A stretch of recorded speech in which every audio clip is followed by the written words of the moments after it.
I built a massive logistics empire from a freezing Chicago garage. I survived corporate raiders, market crashes, and backstabbing partners. But the most lethal strike of my life did not come from a boardroom. It came while I was fighting for my last breath on a hospital stretcher. I heard the emergency room doctor call my wife of 15 years to tell her I was having a massive heart attack. Her response chilled me faster than the icy fluids entering my veins. She told the doctor to give me a pill because her expensive first-class flights to Hawaii were leaving in hours. If you want to know what happens when a man realizes his wife is leaving him to die for a vacation, listen. I am Richard. I am 70 years old. On a crisp Tuesday morning, I was sitting behind the massive mahogany desk in my corner office overlooking the Chicago skyline. I was reviewing the quarterly projections for the supply chain software company I founded 4 decades ago. Back then, I was just a hungry kid coding in a garage that smelled of motor oil. Now I controlled a logistics network moving billions in freight. But biology does not care about your net worth. It started as a dull ache. I ignored it, chalking it up to the black coffee I had consumed since dawn. Then came the taste of copper in my mouth. Before I could reach for my water, an invisible vice clamped down on my chest. It was an absolute crushing pressure, as if a freight truck had parked directly on my sternum. I tried to stand, but my legs gave out. I collapsed heavily onto the polished wood of my desk, scattering financial reports. I could not draw a breath. The air suddenly felt thick, heavy, unbreathable. My vision narrowed into a dark tunnel. Through the ringing in my ears, I heard my office door swing open. My secretary screamed. Time splintered into fragmented moments. The chaotic blur of faces. Paramedics shouting my vitals. The sharp sting of a needle entering my arm. The violent jolt of the stretcher hitting the ambulance floor. Through it all, I remained conscious enough to understand the gravity of the situation. I calculated risks for a living, and the statistics of surviving what felt like my heart ripping itself apart were not in my favor. The sirens wailed a frantic soundtrack to the panic coursing through my fading mind. I had spent my entire life building an empire, securing my legacy, providing a life of luxury for my family. My wife, Cynthia, my stepson, Brandon. I had given them the world. As the ambulance tore through the streets, a sense of comfort washed over me. I thought at least I will be surrounded by my family. I could not have been more wrong. The emergency room at City General was a symphony of controlled chaos. Bright fluorescent lights stabbed at my eyes. Nurses moved around me with urgent precision, attaching electrodes to my chest, calling out numbers that clearly alarmed them. I lay there staring at the ceiling tiles, my breathing shallow and ragged. The crushing weight on my chest had subsided slightly thanks to the drugs, but I knew I was dancing on the edge of the abyss. The attending physician, a young man with tired eyes, leaned over me. He told me I was experiencing a severe myocardial infarction.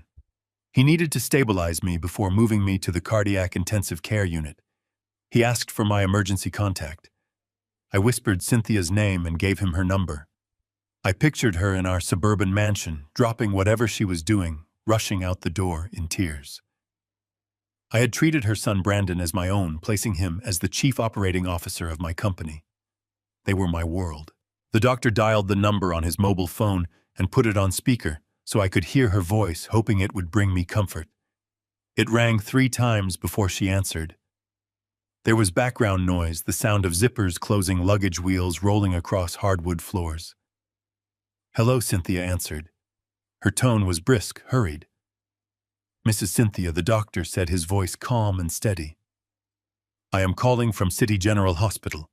I am here with your husband, Richard. He has suffered a severe heart attack. We are working to stabilize him now, but his condition is critical. We need you to come to the hospital immediately." I waited for the gasp. I waited for the panicked questions. I waited for the sound of my wife dropping everything. Instead, there was a long, heavy pause, then a sigh of pure, unadulterated annoyance. "Is this some kind of joke?" Cynthia said. Her voice was cold, sharp, and completely devoid of empathy. "Madam, please, I assure you this is not a joke," the doctor replied, clearly taken aback. "Your husband is in critical condition. He needs his family." I heard the sound of a suitcase zipping shut on the other end of the line. "I cannot come to the hospital right now," she snapped. "Brandon and Tiffany have been packing for weeks. We are leaving for the airport in 2 hours. Our first-class flights to Maui are entirely non-refundable." The doctor glanced down at me, his eyes wide with disbelief. I lay paralyzed, copper returning to my mouth. "Mrs. Cynthia, your husband might not survive the night," the doctor said. "You need to be here." "Just give him a pill, doctor," Cynthia replied indifferently. "He is a tough old man. He can manage. I am not ruining my vacation over this. We have a private yacht booked for tomorrow. Tell Richard to call me when he is discharged. Have a good day." The line went dead. The silence in the trauma bay was deafening. The doctor slowly lowered his phone, staring at it, as if it had turned into a venomous snake. He looked at me, struggling to find words of comfort. But no words could fix what had just happened. My heart monitor began to beep wildly, the tempo accelerating into a frantic rhythm.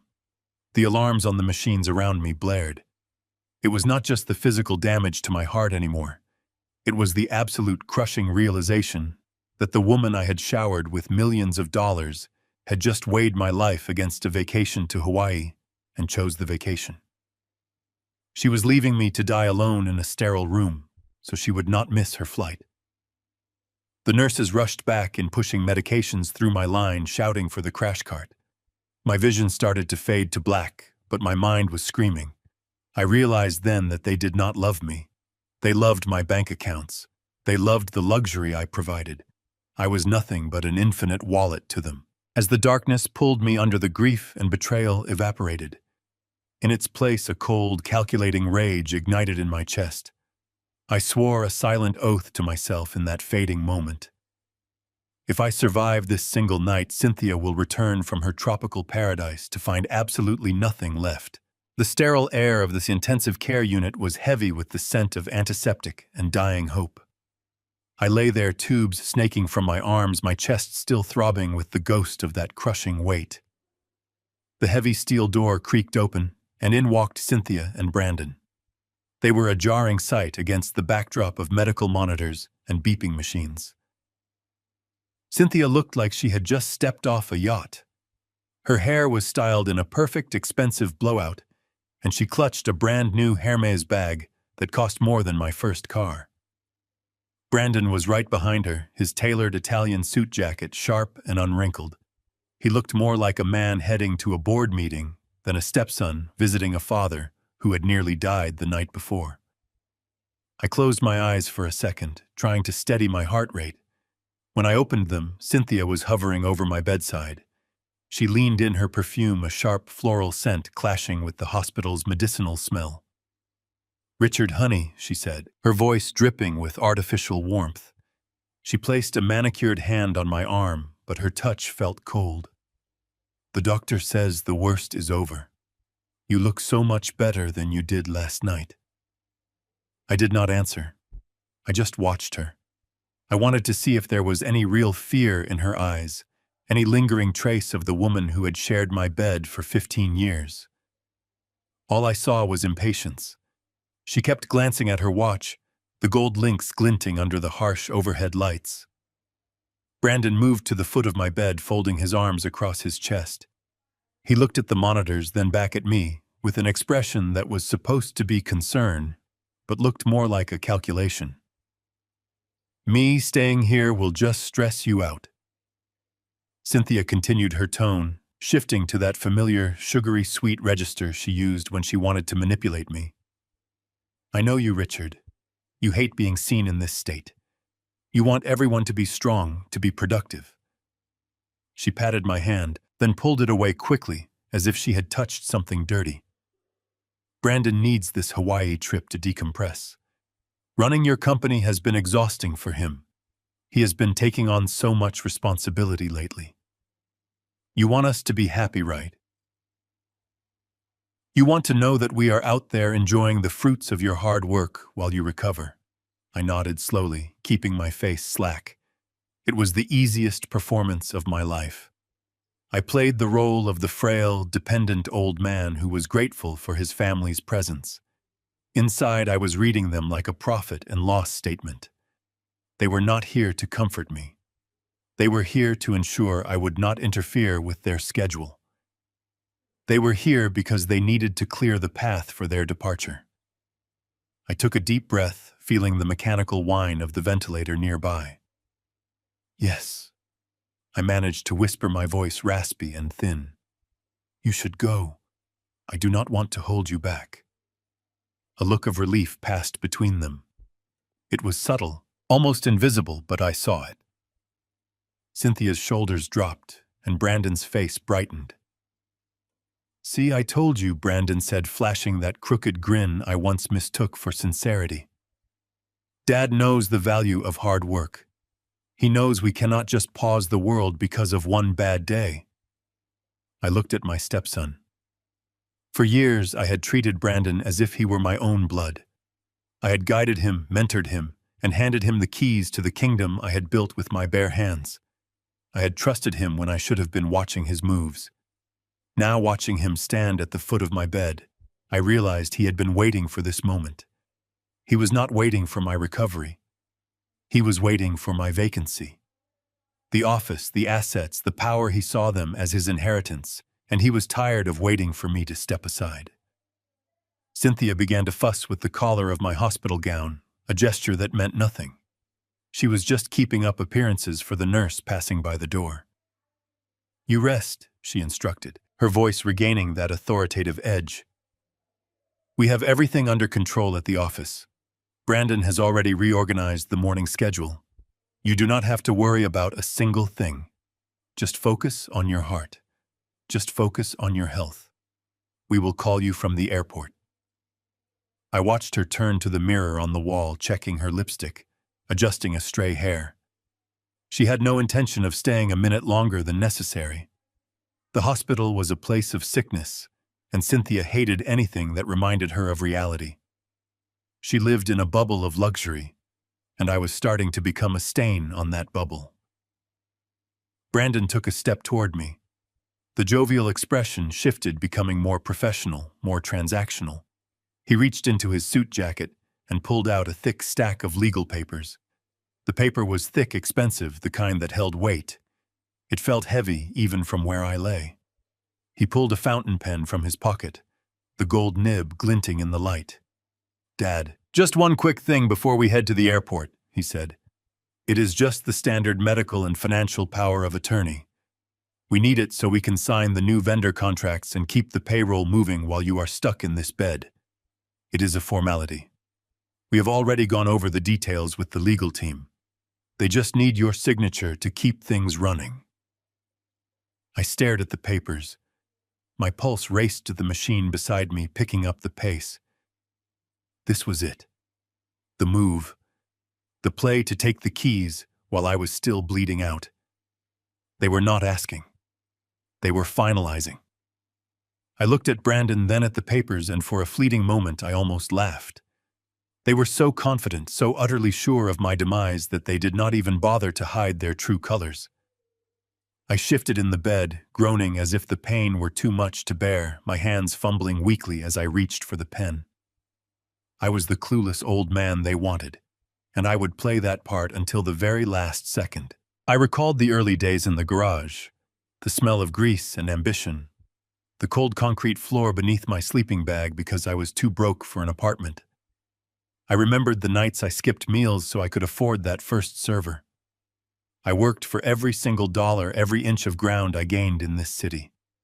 And now my own blood, or what I had called my blood, was treating those decades of sacrifice as a pile of loose change. My hands moved slowly, deliberately towards the pen. The air in the room felt tight, pressing against my temples, but my focus remained absolute. This was a game of shadows, and I was the one holding the lantern. Brandon stepped closer to the bed, his expensive designer cologne barely masking the sterile hospital smell. He smoothed out the thick legal pages against the plastic tray table that hovered over my lap.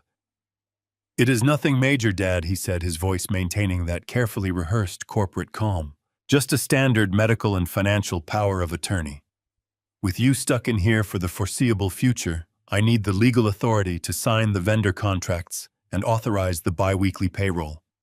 The banks are getting strict about these things. We cannot afford any operational delays while you recover. You know exactly how the board gets when cash flow stalls. I forced my eyes to squint, playing the part of a man whose brain was clouded by morphine and profound fatigue.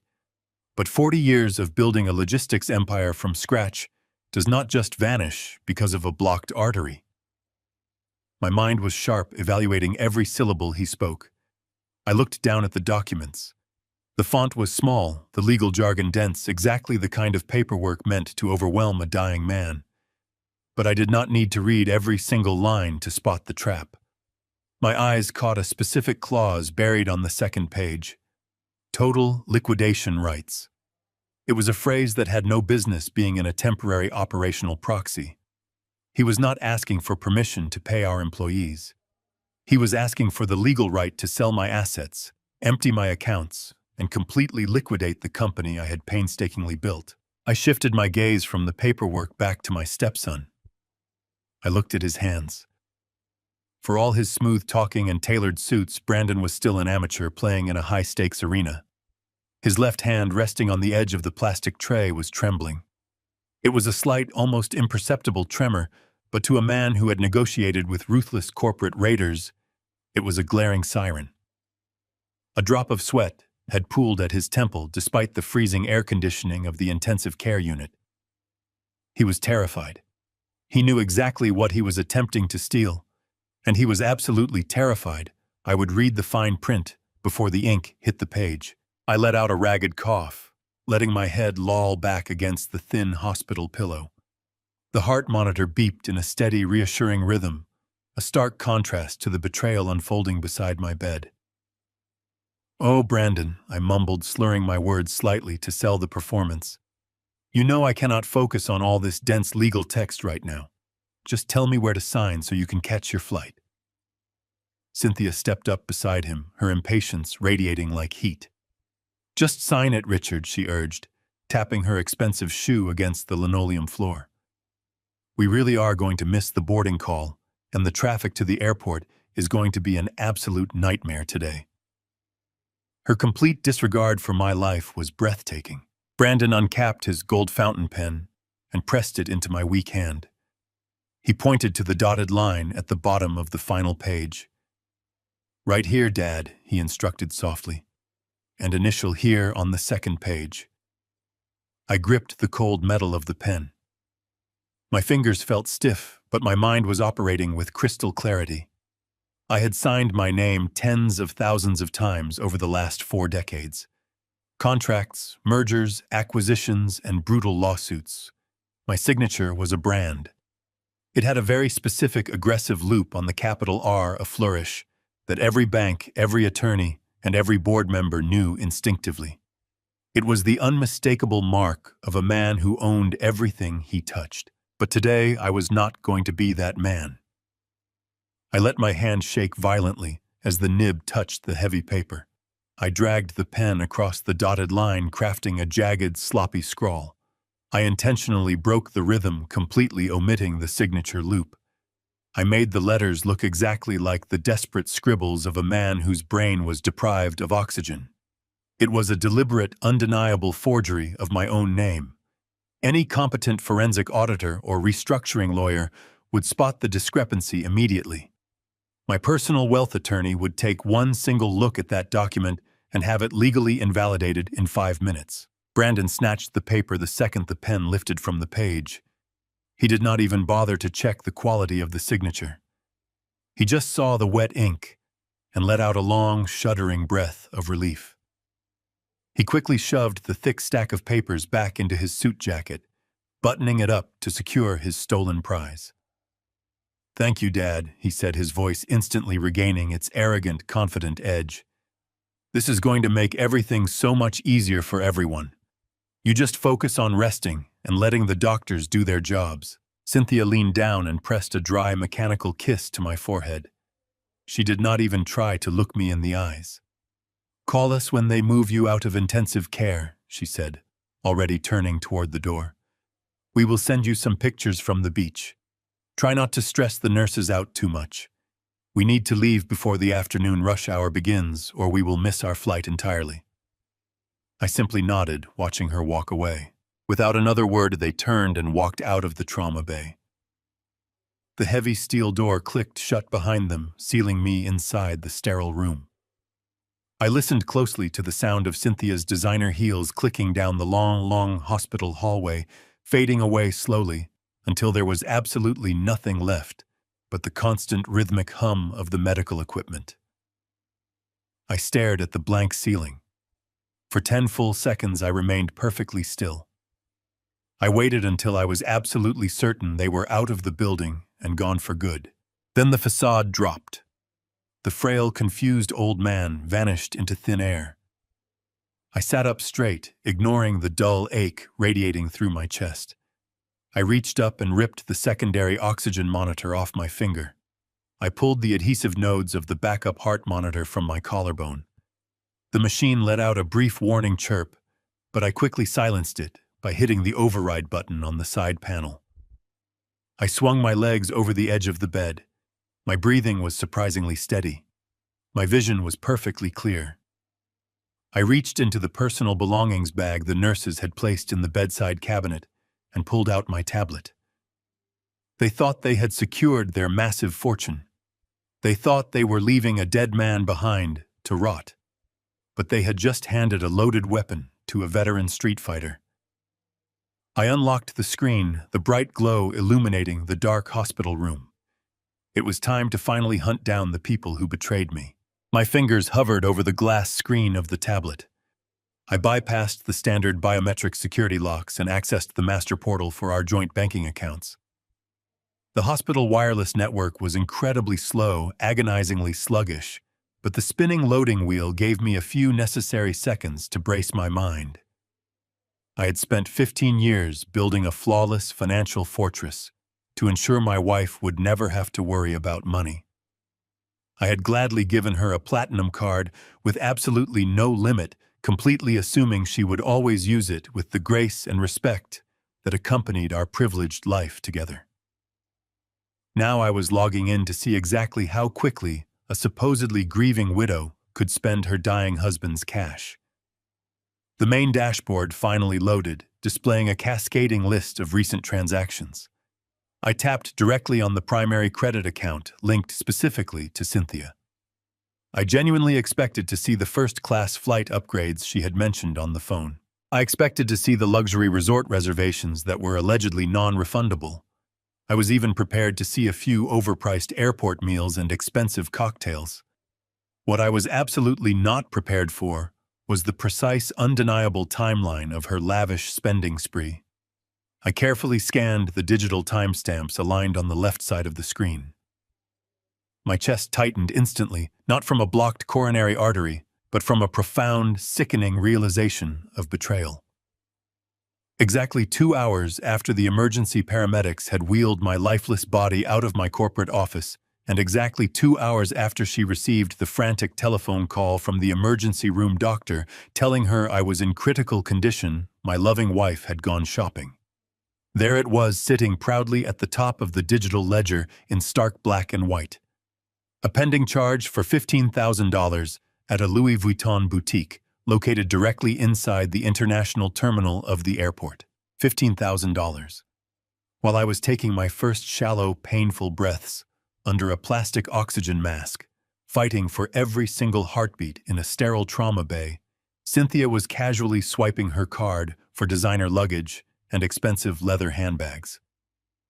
My eyes slowly moved down to the very next transaction on the list. It had been officially processed just 30 minutes after the boutique purchase. $12,000 paid directly to an exclusive private yacht charter company based on the coast of Maui. I stared at the numbers until my vision literally blurred. This was not a relaxing vacation to decompress. This was not a necessary trip to escape the emotional stress of my severe medical emergency. This was a victory lap. They were actively celebrating. My wife and my stepson were already spending their anticipated inheritance popping expensive champagne on my metaphorical grave before the dirt had even been shoveled. I felt a cold, sharp clarity wash over my entire mind, instantly burning away any residual affection I ever held for the woman who had shared my home for 15 years. She was a greedy parasite, and Brandon was her willing, calculating accomplice. But parasites can only drain you if you intentionally leave the host body exposed and vulnerable. I calmly closed the personal checking portal and navigated to the secure corporate ledger for my logistics software company. I desperately needed to see exactly how much structural damage Brandon had caused while masquerading as the chief operating officer of my empire. If he had boldly pushed me to sign a document containing a total liquidation clause, he was not just looking to legally sign payroll checks for our employees. He was actively preparing to drain the business dry. I tapped on the outgoing wire transfers tab, deliberately sorting the detailed list by the last 48 hours. My eyes darted past the standard monthly vendor payments, the routine utility bills, and the regular software licensing renewals. Everything looked perfectly normal and completely mundane until I reached the very bottom of the digital page. A massive, glaring anomaly sat right there in the pending outbound queue, waiting to be cleared by the bank. It was a prioritized wire transfer for exactly $50,000 pulled directly from our primary corporate operating account. I narrowed my eyes, tapping on the transaction to expand the recipient details. The funds were absolutely not going to a reliable logistics partner or a standard server hardware manufacturer. The massive sum of money was specifically wired as a non-refundable retainer fee to Vanguard and Hayes. My blood ran cold at the sight of that name. Vanguard and Hayes was one of the most ruthless, aggressive corporate restructuring law firms in the entire city of Chicago. They were absolute sharks, the exact kind of high-powered lawyers you only ever hire when you are actively planning a hostile corporate takeover, a forced bankruptcy declaration, or a massive immediate liquidation of company assets. My analytical mind raced rapidly, connecting the dark dots with lethal, unforgiving precision. Brandon was not a visionary entrepreneur. He did not possess the strategic vision, the raw intelligence, or the fundamental grit required to build a successful company from nothing. He only knew how to dismantle and sell what I had already painstakingly created. But the burning question remained. Why would my seemingly loyal chief operating officer quietly hire brutal corporate liquidators while I was still technically drawing breath in a hospital intensive care unit? The timing was too perfect, too maliciously calculated. He knew about my declining health before the heart attack even happened, or he was simply ready to execute a hostile plan the very second I showed physical weakness. He was moving pieces on a chessboard while I was lying in a hospital bed attached to life support machines. The sheer audacity of his secret action was staggering. He was utilizing my own corporate funds to legally orchestrate my permanent removal from the logistics empire I built from a freezing garage. I needed a verified pair of eyes on the inside immediately. I needed a trusted ally who could safely navigate the corporate servers and see the hidden shadows Brandon was casting across my own building. I minimized the banking application and opened my securely encrypted contact list. I scrolled past the useless business acquaintances and fake corporate friends until I found the only name that truly mattered right now. Sarah Jenkins. She was my brilliant, fiercely loyal chief financial officer. She had been standing right beside me since the early days, back when we could barely afford to pay the monthly heating bill. She knew every single financial secret of my company, and she absolutely despised Brandon's arrogant, entitled behavior. I stared at her name on the glowing screen, fully aware that making this telephone call would officially initiate a devastating corporate war. I took one final deep breath of the sterile hospital air, letting the cold reality of my situation settle deep into my bones. There was absolutely no turning back now. The illusion of my happy, loving family had been completely shattered, permanently replaced by a greedy syndicate of thieves waiting for my heart to stop beating. I pressed the green call button. I waited. The line rang once, twice. On the third ring, the connection clicked open, followed immediately by the sound of shuffling papers and a sharp exhale. Richard. Sarah answered, her voice tight with an anxiety she rarely displayed. The hospital called the main office. They said you had a massive coronary incident. I was grabbing my coat to drive down there right now. How are you even speaking to me? Should you be on a phone, Sarah? Listen to me very carefully, I said, keeping my voice low and completely devoid of the panic she was projecting. I do not have time for medical updates, and you do not have time to drive to this hospital. I need you sitting exactly where you are, behind your desk, logged into the primary secure terminal. There was a brief, stunned silence on the other end of the line. Sarah Jenkins had been my chief financial officer for nearly 15 years, but her loyalty stretched back much further. She was my first real hire back when the logistics empire was nothing more than 3 refurbished desktop computers humming in a freezing Chicago garage. She had stood by me through brutal market crashes, ruthless corporate raiders, and weeks where we barely managed to scrape together enough cash to keep the server farm running. She knew my tone. She knew that when my voice dropped an octave and the emotion vanished, we were going to war. I am at my desk, Sarah confirmed, her professional instincts instantly overriding her personal concern. Tell me what you need. Brandon has locked me out of the master executive suite, I explained, staring at the sterile white tiles above my hospital bed.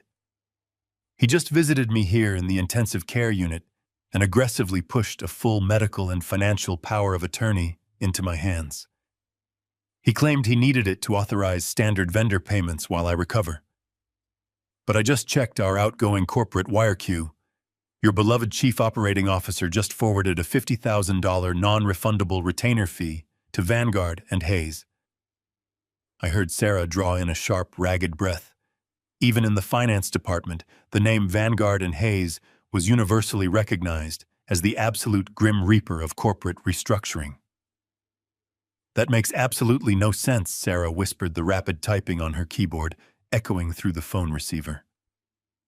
Brandon does not have the unilateral authority to hire external liquidation counsel, and he certainly does not have the operating budget clearance to issue a $50,000 retainer without my direct verified countersignature. He does if he assumes I am going to be dead before tomorrow morning, I replied coldly. He and his mother are currently sitting in the first-class lounge at the airport, waiting to board a flight to Maui. They think they have officially secured the keys to the entire kingdom. I need you to bypass the new administrative firewalls Brandon installed just last month. I need you to dig deeply into the shadow ledgers and find out exactly what financial data he has been sending to those restructuring lawyers. Richard, if I bypass his specific executive firewalls, his monitoring software will flag my terminal, Sarah warned. He will know someone is digging through his private directories. Let him know, I stated firmly. I gave that boy absolutely everything he could ever dream of. I handed him a corner office with a panoramic view of the skyline. I gave him a bloated 6-figure salary that he never earned. I paid for his luxury vehicles, his custom-tailored suits, and his exclusive country club memberships. I dressed him up and allowed him to play the role of a brilliant chief operating officer purely out of blind love for his mother. I wanted to believe that if I gave him the world, he would eventually learn how to carry the heavy weight of it. Instead, he just learned how to steal it. He has always been a parasite, Richard, Sarah said, her voice dropping into a dangerous, protective whisper.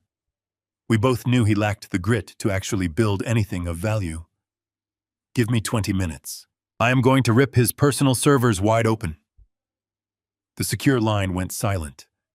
I lowered the tablet to my chest and closed my eyes, letting the mechanical hum of the intensive care unit wash over me.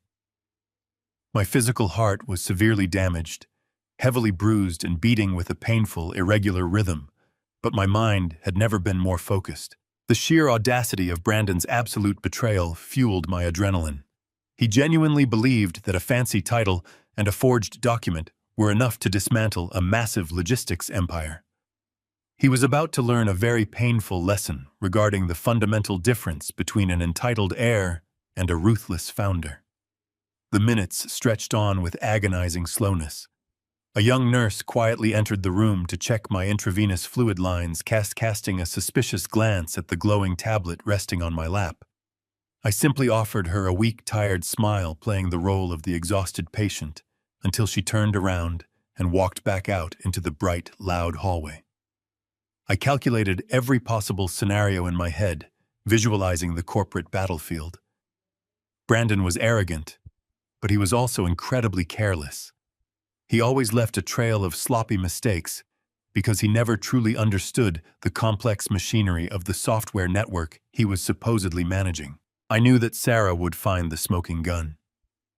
Exactly 20 minutes later, my private secure line buzzed. I answered it immediately. "Sarah," I said, "what did you find?" I could hear the trembling in her breath before she even spoke a single word. The steady, reliable chief financial officer who had fearlessly negotiated multi-million-dollar mergers without breaking a sweat was currently shaking. Richard, Sarah began, her voice cracking under the immense weight of her discovery. "Brandon is not just hiring restructuring lawyers to reorganize the vendor payrolls.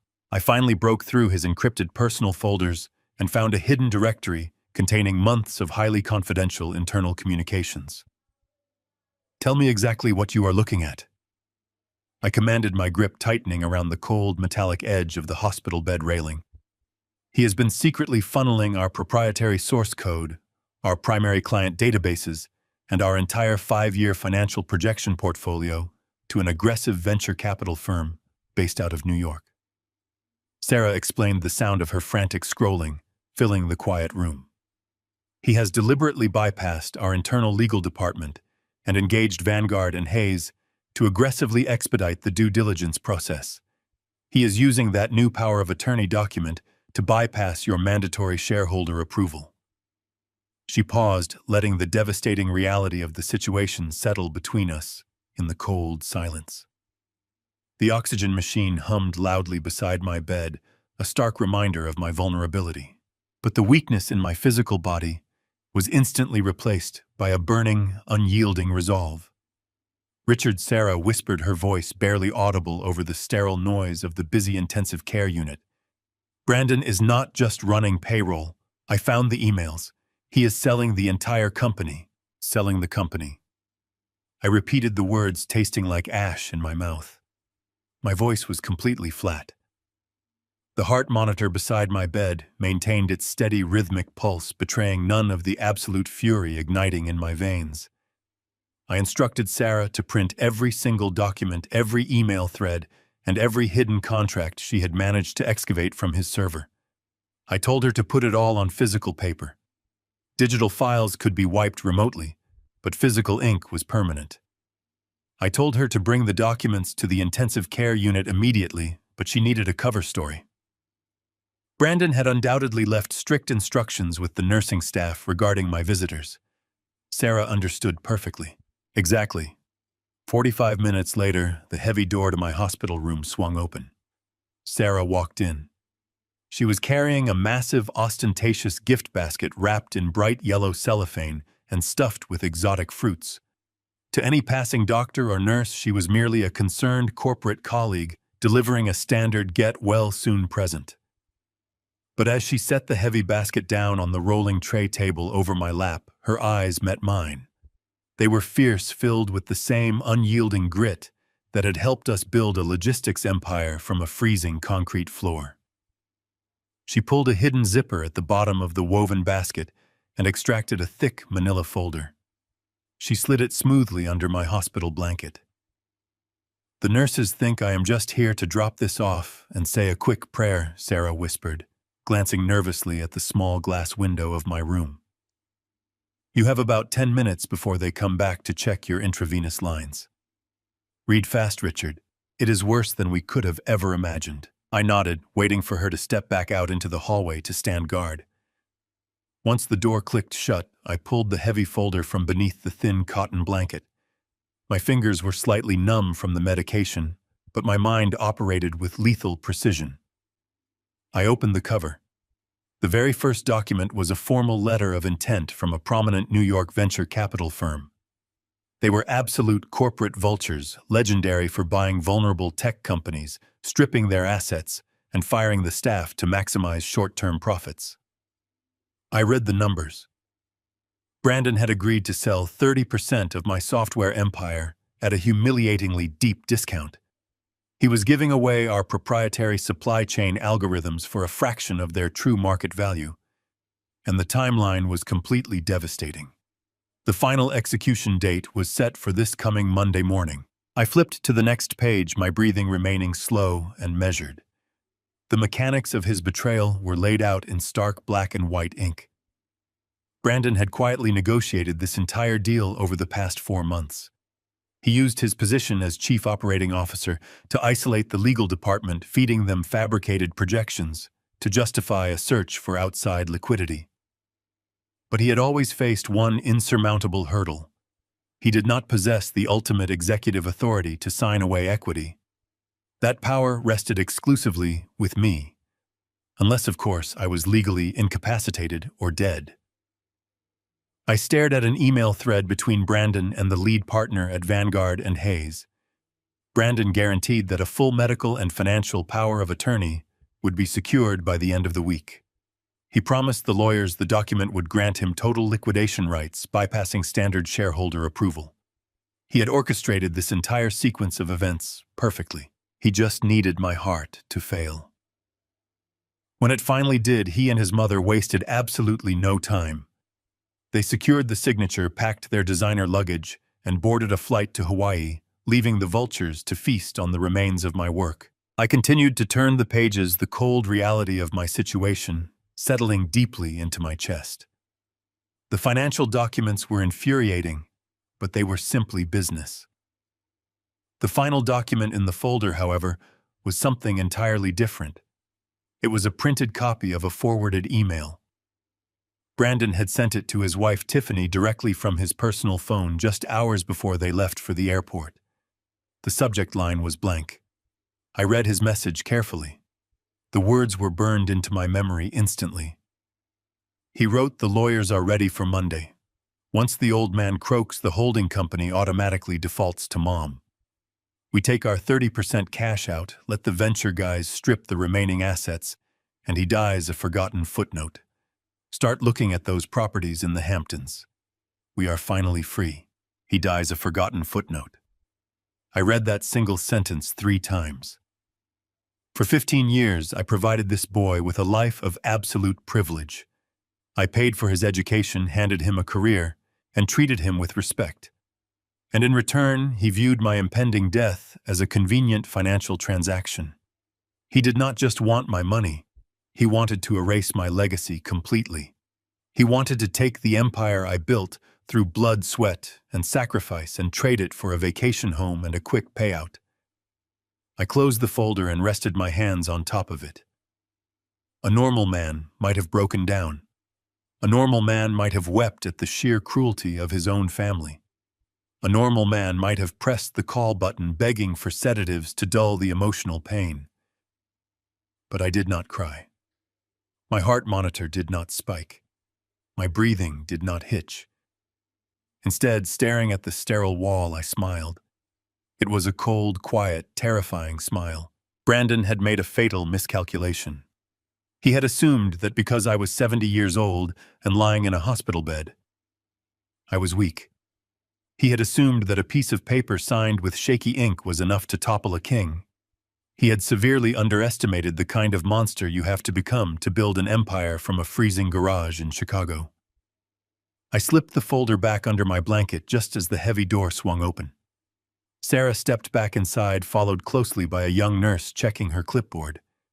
I let my smile fade, replacing it instantly with the mask of a tired, broken old man. The nurse adjusted my intravenous drip, smiled sympathetically at Sarah, and quietly left the room.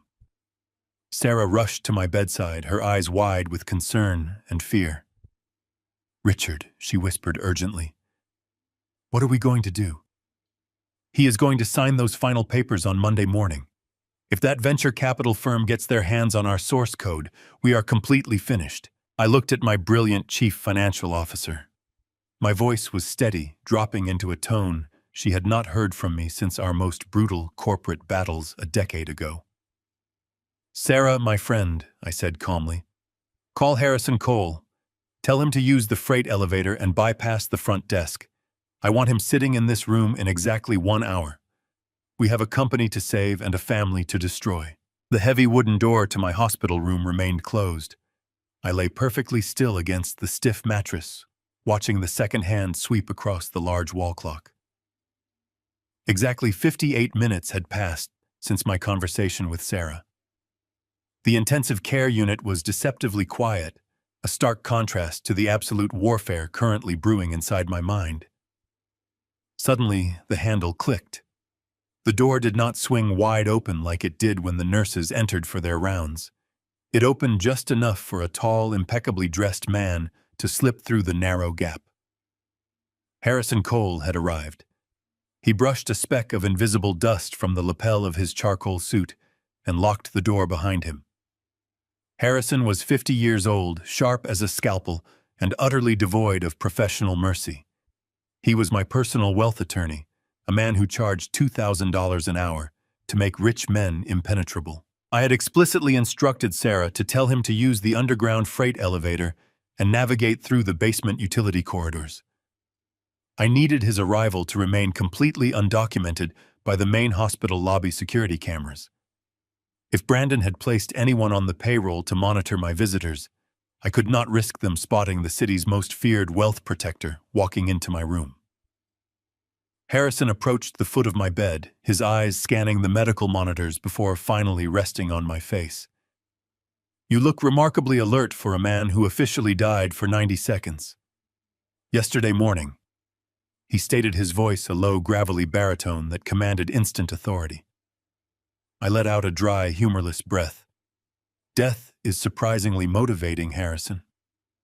I reached beneath my thin hospital blanket and pulled out the thick manila folder Sarah had smuggled inside the fruit basket. I tossed it onto the plastic tray table. "I need you to read this immediately," I commanded. Every single page. Harrison did not ask any useless questions. He pulled a pair of reading glasses from his breast pocket, dragged a plastic visitor chair to the side of my bed, and opened the folder. I watched his face closely as he reviewed the digital blood trail. For a man who made a lucrative living navigating high-stakes corporate divorces and vicious hostile takeovers, Harrison rarely showed genuine surprise. But as his eyes scanned the credit card statements showing Cynthia swiping her platinum card for $15,000 worth of designer luggage and $12,000 for a private Maui yacht charter, his jaw visibly tightened. He turned the page, moving on to the corporate ledger Sarah had extracted. I saw his eyebrows rise a fraction of an inch when he registered the $50,000 non-refundable retainer fee wired directly from my operating account to Vanguard and Hayes. Finally, he reached the printed emails. He read Brandon's arrogant declaration of his impending corporate sale, the secret negotiations with the New York venture capital firm, and the ultimate damning message sent to Tiffany. He read the line where Brandon referred to my death as a convenient footnote. Harrison closed the thick folder and slowly took off his glasses, folding the arms with a sharp metallic click. The silence in the room was absolute, broken only by the rhythmic beeping of my heart monitor. "I have dealt with some truly despicable human beings in my career," Richard Harrison said, his voice laced with a cold professional disgust. "I have seen brothers steal from brothers and children bankrupt their own parents. But the sheer velocity of this betrayal is staggering. They are actively looting your personal estate before your body has even had a chance to grow cold." I nodded slowly, staring at the blank television screen mounted on the wall. "Brandon also paid me a visit before his flight to Hawaii," I explained quietly. "He brought a full medical and financial power of attorney. He told me it was just to authorize vendor payments and keep the payroll moving while I was stuck in this bed. I knew exactly what it really was. He needs that specific document to legally bypass the mandatory shareholder approval and finalize the software company sale on Monday morning. Harrison leaned forward, resting his elbows on his knees. Tell me you did not sign that document, Richard. Tell me you did not hand that boy the loaded gun he needs to execute this deal. I looked directly into my attorney's eyes. I signed it, I replied. Harrison let out a sharp sigh of frustration, running a hand over his face. Richard, if you legally granted him that authority, we are going to have to file an emergency injunction to freeze the sale. We will have to argue that you were heavily medicated and not of sound mind. It will be a massive public legal battle. I raised my hand to stop his rising panic. I signed it. I repeated smoothly, but I did not use my actual signature. I crafted a deliberate, jagged forgery. I completely omitted the distinctive loop on the capital letter R. I made it look exactly like the desperate, uncoordinated scribble of an old man suffering from profound oxygen deprivation and powerful narcotics. I handed him a completely invalid piece of paper, and he was so terrified and eager to steal my empire that he snatched it away without even verifying the ink. Harrison paused, processing the tactical brilliance of the move. A slow, predatory smile spread across his face. He leaned back in the plastic chair, shaking his head in sheer disbelief. You gave him a defective grenade, he murmured. The moment Vanguard and Hayes attempt to submit that power of attorney to the bank or the venture capital firm, their own compliance officers will flag the signature discrepancy. We can legally invalidate the entire proxy in less than 5 minutes. It is a brilliant defensive play, Richard. We can stop the corporate sale on Monday morning and immediately strip Brandon of his Chief Operating Officer title. I shook my head, gripping the edge of the blanket tightly. You are not listening to me, Harrison. I do not want to play defense. Stopping the sale is merely a temporary bandage. If we just invalidate the document and fire him, he will spin a lie. He will tell the board he was trying to save the company while I was incapacitated. Cynthia will claim the yacht was just a preemptive memorial gathering. They will hire their own aggressive legal counsel, demand massive severance packages, file for a highly publicized divorce, and attempt to drag my reputation through the mud for the next 3 years. I will not allow them to dictate the terms of this war. I want complete and total annihilation. I want you to prepare the legal framework to quietly transfer all liquid assets into a blind trust by Sunday night. I want the credit cards completely severed. Harrison narrowed his eyes, analyzing the full scope of the requested destruction. If we pull this trigger, Richard Cynthia will be left with absolutely nothing. Are you prepared for that? I looked at my attorney, my heart beating with cold, absolute certainty. Make it -0. Harrison stared at me for a long moment, the heavy silence of the intensive care unit amplifying the staggering weight of my demand. He did not argue or attempt to temper my absolute fury. He simply nodded slowly, his expression hardening into a chilling mask of pure professional ruthlessness. He packed his reading glasses back into his tailored breast pocket and stood up from the cheap plastic visitor chair.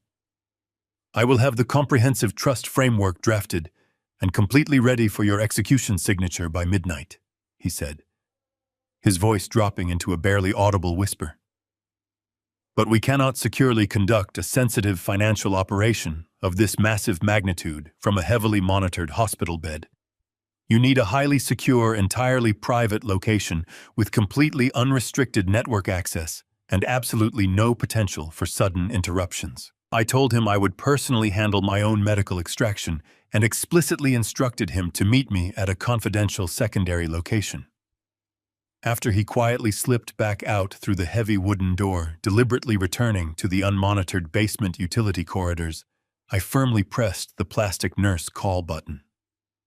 It took 20 grueling minutes of incredibly aggressive negotiation, 3 forcefully signed legal waivers releasing the entire medical facility from any and all potential liability, and an explicit, unyielding threat to personally purchase the entire cardiac hospital wing just to fire the attending physician to finally process a formal against medical advice discharge. I honestly did not care about the severe physical risk. Lying in that sterile bed, helplessly waiting for my bruised heart to fail, was a pathetic, passive surrender. Taking absolute ruthless control of my sprawling corporate empire, even with painfully bruised ribs and severely strained arteries, was the only genuine medicine my exhausted body actually required right now. At exactly 2 in the morning, the sprawling hospital corridors were dimly lit and hauntingly quiet. The exhausted night shift staff moved sluggishly behind their illuminated counters, paying absolutely no attention to the supposedly dying old man dressed in loose civilian clothes who was walking slowly and deliberately toward the rear service exit. Every single step sent a sharp, agonizing ache radiating deeply through my damaged chest, serving as a brutal physical reminder of the severe medical trauma my aging body had miraculously survived just 36 hours prior. But my focused mind completely pushed the blinding pain aside, heavily fueled by a cold, burning adrenaline that pumped fiercely through my veins. Sarah was already waiting patiently in the dark loading dock alleyway, sitting inside a discreet, heavily tinted black sedan, the powerful engine idling silently in the freezing, bitter Chicago air. I carefully climbed into the leather passenger seat, tightly gripping the plastic dashboard with trembling fingers until my erratic breathing finally stabilized. She did not bother to ask how I was feeling or question my reckless medical decision. She simply reached into the back seat, handed me a fully charged, secured laptop computer, and rapidly pulled away from the dark concrete curb. We drove in complete silence through the deserted city streets, navigating toward a highly private, unlisted loft apartment I secretly owned deep within the industrial district. It was a secure, heavily fortified haven I had quietly purchased several years ago, operating under a completely anonymous shell corporation, designed specifically to serve as a hidden command center for extreme corporate emergencies. Cynthia knew absolutely nothing about this hidden property. Tonight it would serve as the ultimate launching pad for my absolute uncompromising vengeance. Harrison was already waiting impatiently inside the expansive loft when we finally arrived. His leather briefcase opened wide on a large oak dining table, completely surrounded by thick stacks of freshly printed, legally binding documents.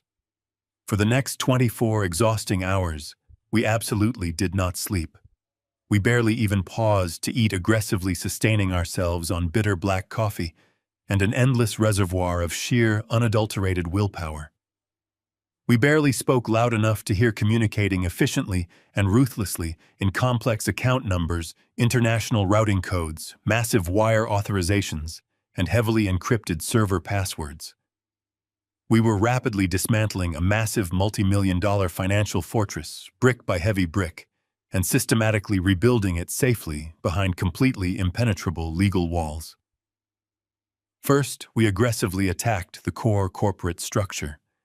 Utilizing my legitimate, legally verified digital executive signature, I unilaterally and permanently terminated Brandon's official status as the chief operating officer of my company, permanently stripping his administrative network access and legally nullifying his ability to authorize any future business transactions. I then methodically transferred all 90% of my controlling corporate voting shares directly into a newly established, fully irrevocable blind trust that Harrison had masterfully constructed.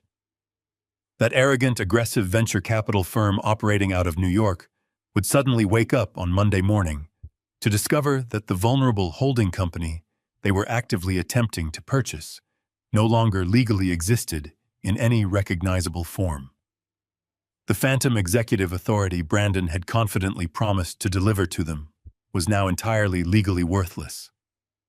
Next, we aggressively pursued the personal wealth portfolios I had accumulated. I systematically liquidated the conservative mutual funds, the highly lucrative offshore investment accounts, and the massive high-yield dividend portfolios I had carefully curated over 4 decades of tireless labor. Every single dollar, every piece of valuable commercial real estate, and every hidden corporate asset was quietly and swiftly funneled directly into the impenetrable ironclad trust.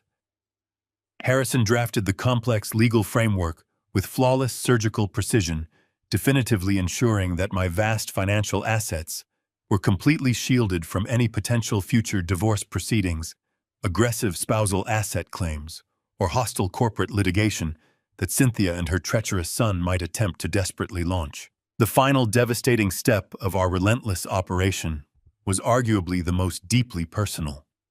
I slowly logged into the primary joint checking account, the limitless overflowing fountain of personal wealth that Cynthia had been brazenly using to generously fund her lavish celebratory Maui vacation.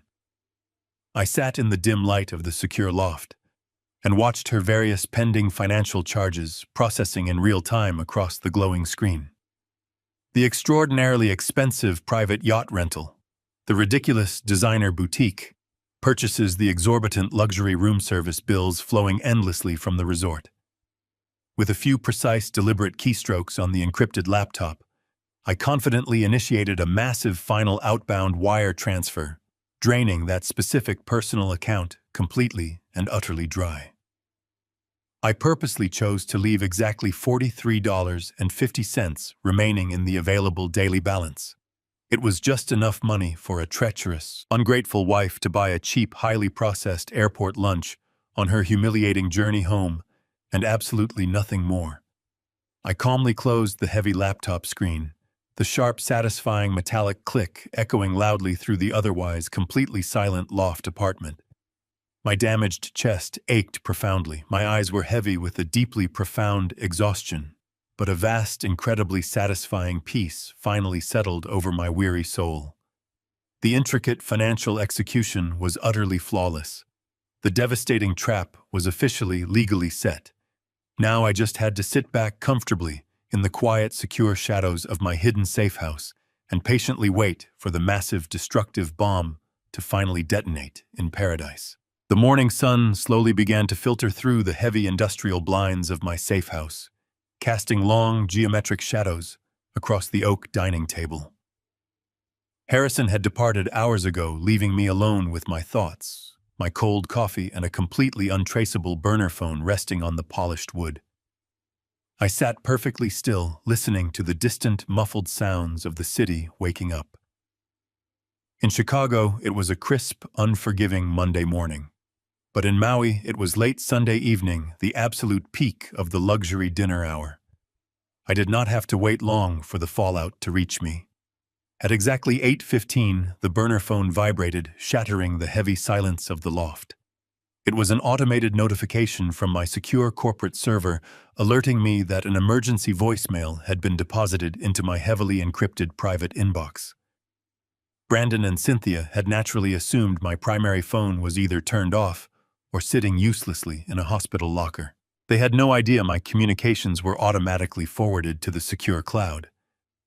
I tapped the screen, selected the first audio file, and pressed play, letting the digital recording fill the quiet room. The audio began with a cacophony of vibrant background noise. I could hear the gentle crash of ocean waves, the soft, rhythmic strumming of a live acoustic guitar, and the distinct, unmistakable clinking of fine crystal. They were dining at the open-air restaurant of the Four Seasons, a place where the menu did not bother to list the prices. Cynthia's voice came through the speaker first, high-pitched, strained and dripping with an ugly, arrogant indignation. She was not leaving a message for me. She had aggressively dialed the 24-hour concierge line for our private wealth management bank, unaware that Harrison had already routed all high-level account inquiries directly to an automated recording system that forwarded the panicked audio straight to my desk. "Listen to me very carefully," Cynthia hissed into the phone. Her words slightly slurred from what I easily deduced was an excessive amount of expensive alcohol. "I am Cynthia Vales. I am currently sitting at a private oceanfront table attempting to pay for a celebratory dinner, and your incompetent fraud department has completely embarrassed me in front of my family. I need a senior account manager on the line right this second." In the background of the recording, I could clearly hear Brandon laughing, an arrogant, relaxed sound that made my chest ache with fresh anger. I heard him casually tell a waiter to bring another bottle of their finest vintage champagne, a vintage I knew for a fact cost upwards of $500 a bottle. He was celebrating his brilliant corporate coup completely oblivious to the financial guillotine swinging down toward his neck. "I am waiting!" Cynthia snapped at the automated banking prompt, her patience rapidly disintegrating. My black card was just declined by a 20-year-old waiter. Do you have any idea how humiliating that is? I have an absolute zero limit on this account. You need to remove the travel block immediately. There was a pause in her rant, and I could hear the rustling of fabric, the sound of her digging frantically through her designer handbag. The waiter must have returned to the table because her tone suddenly shifted from entitled rage to a tight, uncomfortable, forced politeness. "Yes, I am speaking with the bank right now," she said, clearly addressing the unseen hotel staff member. "It is simply a routine security measure because we flew in from Chicago yesterday. They are overly cautious with the platinum accounts. Here, just run these alternative cards while I sort out the primary line." I closed my eyes and visualized the exact scene unfolding thousands of miles away. Cynthia, draped in silk, trying to maintain her flawless, wealthy facade while handing over a stack of useless plastic. I knew exactly what was going to happen next because I had personally orchestrated the absolute destruction of every single account linked to her name. The audio recording captured the agonizing heavy silence of the next 2 minutes. The live music played cheerfully in the background, a sharp contrast to the suffocating tension slowly wrapping around their dinner table. I heard a chair scrape loudly against the wooden deck. "What do you mean they are all declining?" Brandon demanded, his voice suddenly cutting through the ambient noise. His relaxed, victorious demeanor had vanished instantly. "That is impossible. Try running them again. Run them manually." The waiter, maintaining a rigid professional courtesy, responded quietly. "I apologize, sir, but the terminal is explicitly instructing us to confiscate the cards. The primary institution has issued a hard freeze across the entire banking profile. The hotel manager is currently verifying the status of your penthouse suite reservation, as the original card on file is also reflecting a frozen status." The sheer, unadulterated panic that erupted from my wife was music to my weary ears. A penthouse suite at the Four Seasons, a private yacht charter, and an unlimited tab of premium champagne, all suddenly unsupported by the massive fortune they thought they had successfully stolen. "Brandon, give him your corporate card," Cynthia demanded, her voice climbing into an octave of pure hysteria. "Just put the dinner and the room on the company account until I can get my useless wealth manager on the phone tomorrow morning." I heard the sound of a heavy leather wallet being slapped onto the table. "Just run this one," Brandon ordered the waiter, his tone thick with a forced, desperate bravado. "It is a premium corporate executive account. There are absolutely no spending limits. Run it for the dinner and authorize a $50,000 hold for the penthouse suite to satisfy your manager. Go do it now." I leaned back in my chair, a cold smile touching the corners of my mouth. I had specifically instructed Harrison to liquidate and sever the corporate cards first. I knew Brandon would immediately attempt to lean on the company infrastructure the second his personal finances encountered resistance. The automated recording captured the sound of retreating footsteps, followed by 30 seconds of frantic, hushed arguing between mother and son. "What is going on with the bank?" Tiffany, Brandon's wife, finally spoke up, her voice trembling with confusion. "Why are they taking our cards? Shut up, Tiffany." Brandon snapped viciously. The old man probably forgot to authorize the travel alert before he went into the hospital. "It is just a minor clerical error. It will be fixed by tomorrow." The footsteps returned. The waiter cleared his throat, but this time he was not alone. The deep, authoritative voice of the hotel's night manager echoed clearly through the recording. "Mr. Vales, Mrs. Vales," the manager stated firmly, stripping away the deferential tone they usually reserved for actual paying guests. "We have attempted to authorize the corporate account you provided. It has not simply been declined for a security hold. The issuing bank has permanently flagged the account as closed and deactivated. Furthermore, we have received a direct communication from your corporate headquarters in Chicago, explicitly stating that you are no longer an authorized representative of the company. and that any charges incurred will absolutely not be honored. I listened to the absolute crushing silence that followed the manager's declaration. It was the sound of a stolen empire collapsing into dust. But what the manager said next was the true final strike. Therefore, we must insist on a valid alternative form of payment for the dinner you have consumed this evening. The manager continued, his voice devoid of any sympathy. And regrettably, we must ask you to vacate the penthouse suite immediately, as we cannot allow you to return to the room without a verified deposit. If you cannot provide a valid payment method right now, I will be forced to contact the local authorities to address the outstanding balance. The recording abruptly ended, replaced by the digital beep of the server. I stared at the phone. They had planned to leave me as a forgotten footnote, but I had just stranded them in paradise with absolutely nothing. I sat in the deep leather armchair of my secure penthouse loft, staring at the dark, polished surface of the oak dining table. Outside the expansive windows, the Chicago skyline glittered with cold, indifferent light, a stark contrast to the tropical warmth I had abruptly stripped away from my treacherous wife and stepson. I reached out and gently traced the edge of the untraceable burner phone. For a long, deliberate moment, the device remained completely still. They were currently standing in the lavish lobby of a Hawaiian resort surrounded by towering palm trees, frantically trying to process the sudden catastrophic collapse of their financial reality.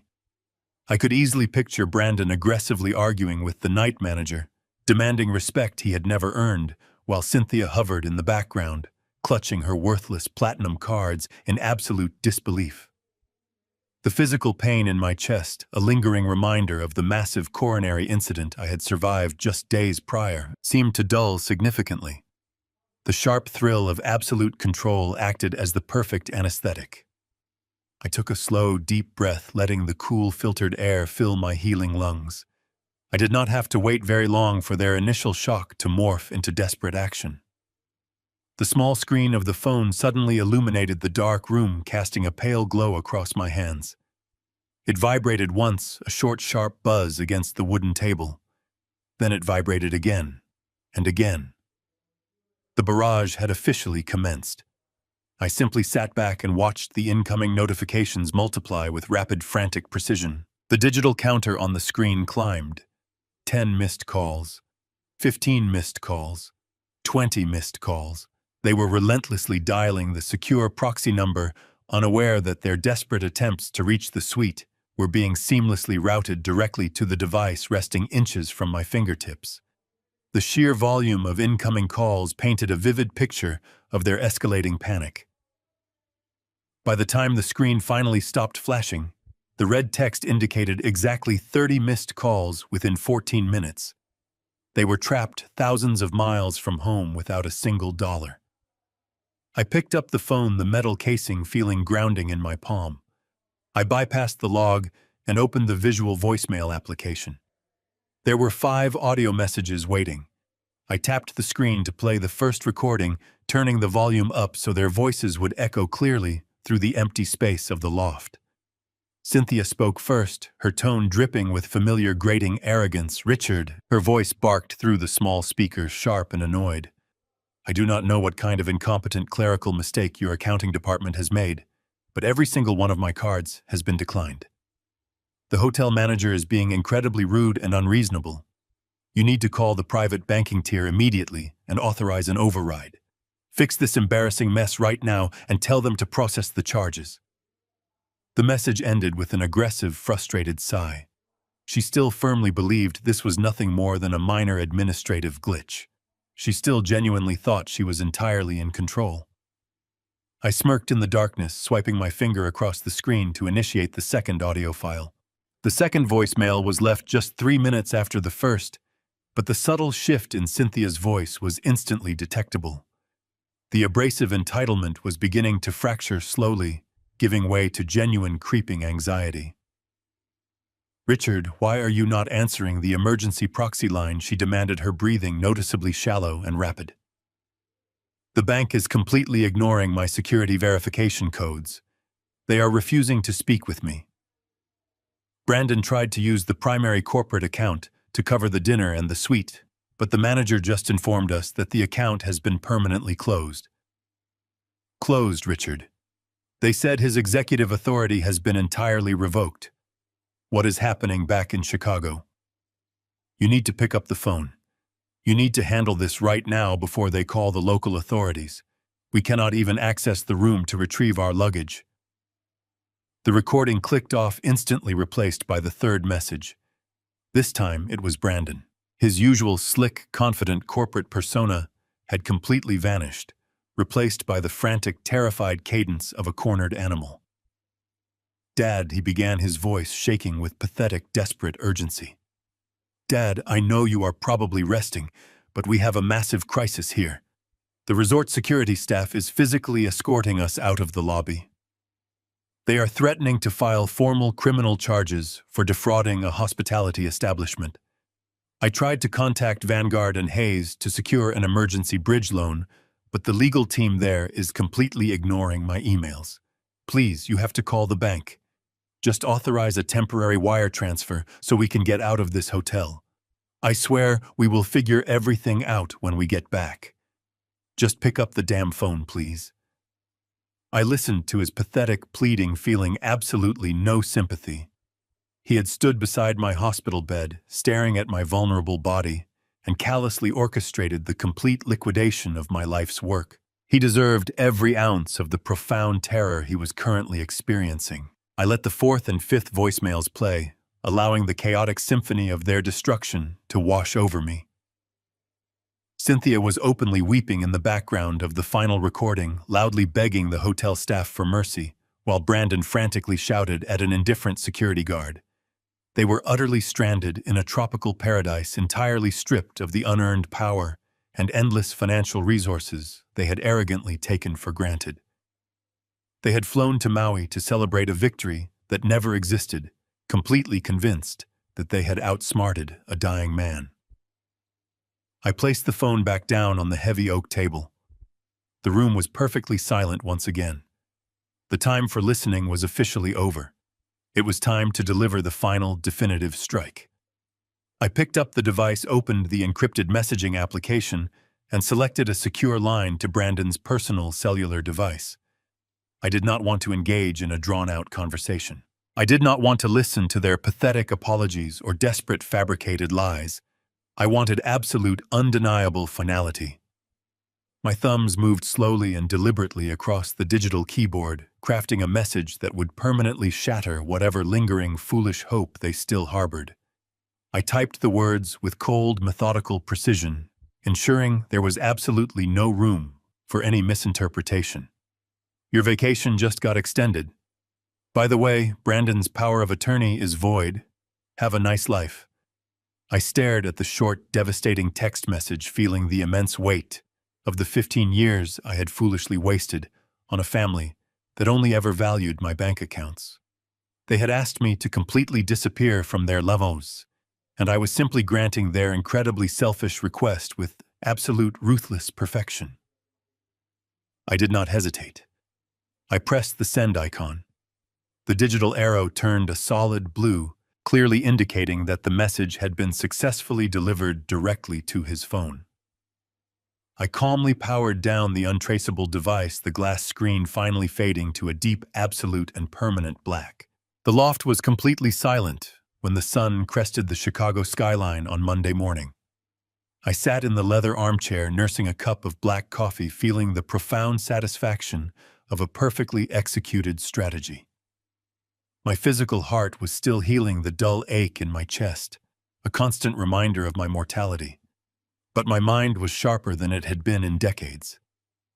I opened my secured laptop, watching the digital clock in the corner of the screen tick closer to the opening of the New York financial markets. I knew exactly what Brandon would try to do. Desperation breeds predictability. He was stranded in a tropical paradise, evicted from his penthouse, and completely stripped of his corporate safety net. His only remaining lifeline, or so he foolishly believed, was the massive acquisition deal he had been secretly negotiating behind my back. At exactly 9 in the morning, Eastern Standard Time, my encrypted email client chimed softly. A single message had arrived from Sarah Jenkins. The subject line simply read, New York Correspondence. Attached to the email was a compressed audio file. Sarah had thoughtfully included a brief note explaining that the managing partner of the venture capital firm, a man named Sterling Vance, had forwarded the recording directly to her office. Upon receiving our aggressive cease and desist letter at dawn, Sterling had instructed his legal compliance team to record all incoming communications from Brandon. He wanted absolute legal immunity from the fraudulent mess my stepson had attempted to orchestrate. I clicked the audio file, leaned back, and let the desperate sounds of Brandon's ultimate defeat fill the quiet room. The recording began with the sharp, hollow ringing of a direct corporate line. When Sterling answered, his voice was crisp, professional, and entirely devoid of warmth.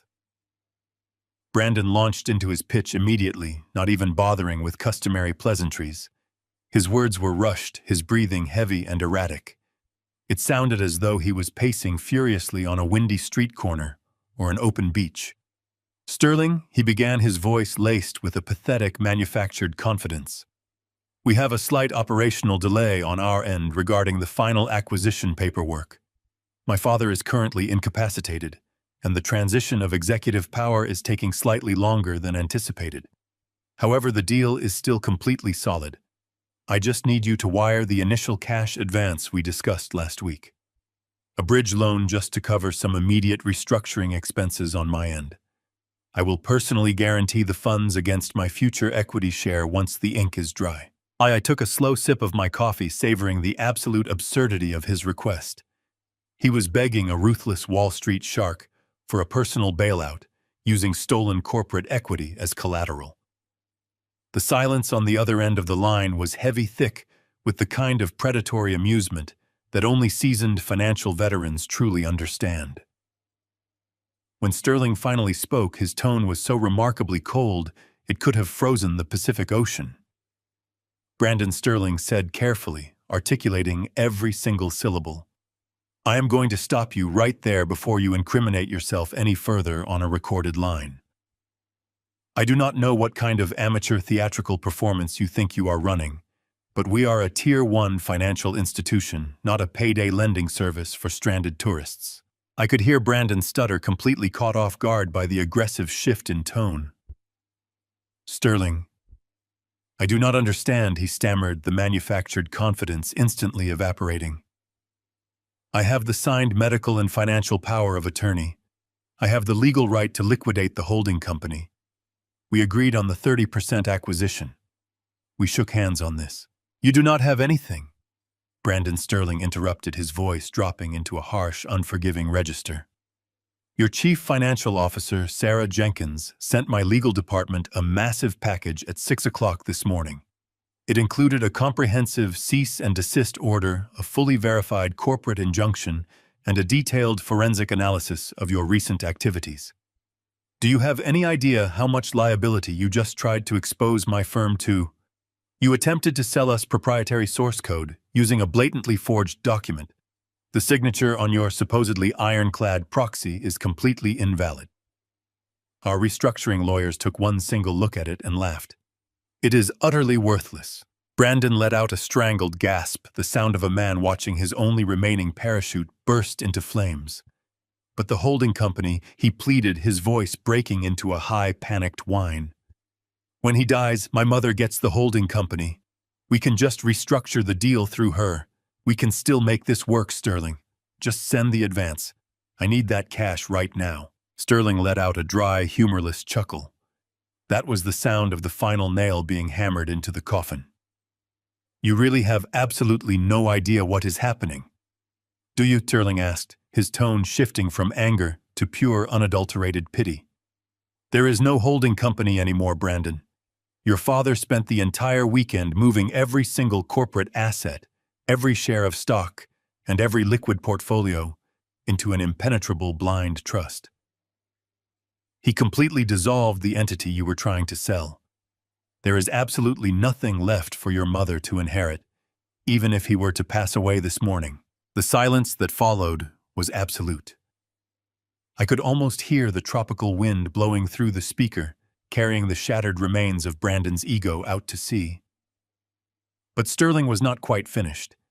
He possessed the vicious instincts of a true corporate predator, and he was determined to leave absolutely no room for misunderstanding. Furthermore, Sterling continued, his voice sharp as a razor blade. I received a formal notice of termination alongside the legal injunction. You do not own 30% of that software empire, Brandon. You do not have executive clearance to authorize a bridge loan. In fact, as of yesterday evening, you do not even work there anymore. You are a terminated employee with a mountain of potential fraud charges hanging over your head. Do not ever contact this firm again. If you call this number one more time, I will personally forward this entire recording to the federal authorities. The line went dead with a sharp, decisive click. The audio file ended, leaving me sitting in the peaceful quiet of my secure loft. I slowly closed the laptop, letting my hands rest on the warm aluminum casing. The trap had not just snapped shut. It had completely obliterated the predators. Brandon had tried to sell my life's work for a quick, unearned payday, and instead he had publicly humiliated himself in front of the very people he desperately wanted to impress. He was entirely stripped of his title, his access, his stolen funds, and his dignity. I stood up and walked over to the floor-to-ceiling windows, looking down at the bustling streets of Chicago. The city was moving. People were going to work entirely unaware of the silent, brutal war that had just been decisively won in the shadows. I thought about Cynthia, Brandon, and Tiffany currently standing in the humid Hawaiian morning air. They had packed their bags, anticipating a permanent life of absolute luxury.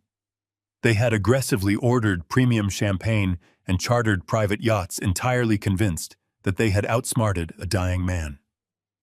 Now the brilliant reality of their situation was finally setting in. They were completely stranded on an island in the middle of the Pacific Ocean. Every single credit card they possessed had been permanently deactivated. Their bank accounts were thoroughly drained down to pocket change.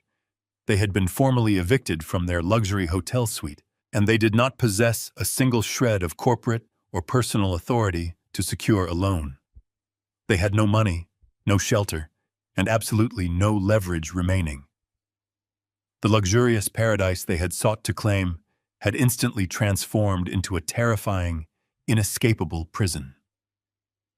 I smiled gently at the glass pane, wondering exactly how a family so accustomed to private jets and high-class treatment would manage to secure 3 economy tickets back to reality. The answer to my quiet question involved a level of profound degradation that Cynthia and her spoiled son had never experienced in their entire privileged lives. With their designer luggage securely locked inside the hotel storage room, pending a final payment they could not produce, they were unceremoniously escorted off the resort property. They found themselves standing under the brutal Hawaiian sun, wearing the same lightweight resort clothing they had worn to dinner, completely devoid of their usual arrogant armor. Brandon aggressively scrolled through his useless phone contacts, realizing very quickly that his powerful network of corporate allies and affluent friends was entirely built on the wealth I had provided. Without my money, his influence simply evaporated. It was Tiffany who ultimately provided their desperate salvation, though she fought it with every ounce of her superficial being. On her left wrist sat a solid gold Rolex, a lavish anniversary gift I had funded just 2 years ago. The ensuing argument on the hot sidewalk was supposedly spectacular, filled with bitter tears and vicious insults, but absolute desperation eventually won. They walked 2 miles to a local dimly lit pawn shop. Cynthia, a woman who strictly purchased her jewelry from private dealers in Paris and Milan, was forced to stand in a dusty showroom and watch her daughter-in-law slide the magnificent watch across a scratched glass counter. The pawnbroker, a heavily tattooed man, completely unimpressed by their frantic attitude, offered them a pathetic, incredibly humiliating fraction of its actual retail market value. Brandon furiously tried to aggressively negotiate using his arrogant boardroom tactics, but a man sitting behind a pawn shop register absolutely does not care about false corporate posturing. He simply tossed a thick stack of worn $100 bills onto the scratched glass counter, effectively finalizing the very last financial transaction Brandon would ever successfully close that weekend. They used the cash to immediately purchase 3 standard one-way economy tickets on the first available commercial flight back to Chicago. For my wife, a woman who considered flying commercial to be an unacceptable insult, the journey was a psychological nightmare. They were jammed into the very last row of a crowded cabin, seated right next to the noisy lavatory. There was absolutely no elite priority boarding, no complimentary glasses of vintage champagne, and absolutely no respectful, dedicated flight attendants happily catering to their every demanding whim. They were forced to sit upright in stiff, narrow seats for 9 grueling hours, surrounded by crying toddlers and exhausted tourists. Cynthia later complained to a friend that the synthetic fabric of the standard airline blanket gave her a rash, a detail that brought me immense quiet joy. During the long flight, Brandon desperately tried to formulate a counterattack. He whispered fiercely to Tiffany, spinning wild, impossible scenarios where he would hire a ruthless team of aggressive litigators to sue me for breach of contract and severe emotional distress. He genuinely believed that once he returned to his home territory, he could somehow reverse the devastating financial annihilation I had enacted. He failed to comprehend that I had not just closed his bank accounts, I had systematically dismantled the entire foundation of his reality. By the time the massive airplane finally touched down at the international airport, they were physically exhausted, emotionally drained, and shivering uncontrollably. They had foolishly departed tropical paradise wearing thin linen shirts and delicate silk dresses, leaving them completely unprepared for the incredibly biting, unforgiving winter wind, howling violently across the freezing cold Midwestern tarmac. There was no sleek black car waiting for them at the curbside pickup. There was no personal driver rushing to open their doors and offer them heated leather seats. Instead, Brandon was forced to summon a standard rideshare vehicle using the last remaining funds from his personal application account.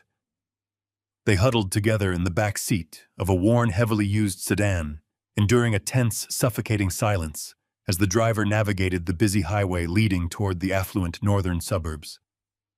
Cynthia stared blankly out the smudged passenger window, her clenched jaw firmly set in a rigid, terrifying line of pure, unadulterated, blinding fury.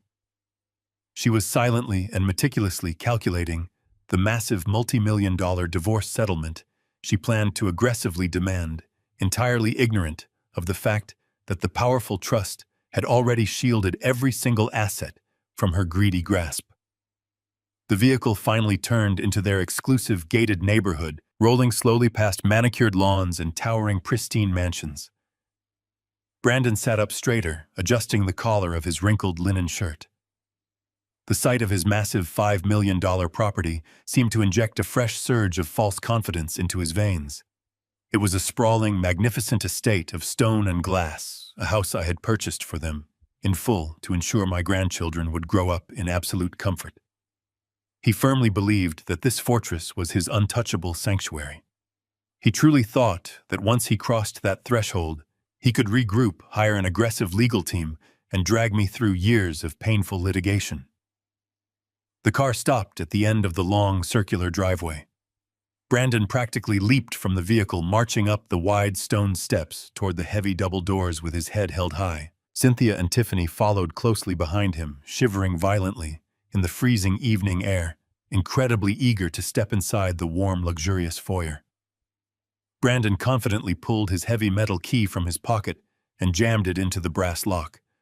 He turned his wrist sharply, fully expecting the familiar, satisfying click of the heavy deadbolt. The key refused to turn. He frowned, jiggling the metal violently, completely convinced that the cold weather had temporarily jammed the delicate internal mechanism. He cursed softly under his frozen breath and angrily pulled the metal key out quickly, stepping over to the highly sophisticated biometric security pad securely mounted on the cold stone wall. He pressed his thumb firmly against the glowing glass sensor. The small digital screen instantly flashed a bright, angry red. Access denied. He tried again, pressing harder, his heart rate spiking as the red light illuminated his panicked face for a second time. Access permanently denied. Cynthia pushed past him furiously, demanding that he enter the manual override code. Brandon quickly typed the numbers with trembling fingers. The system beeped twice, a harsh, unforgiving sound that echoed loudly in the quiet suburban night. The heavy doors remained completely sealed. The sprawling $5 million mansion they considered their absolute property was entirely locked down.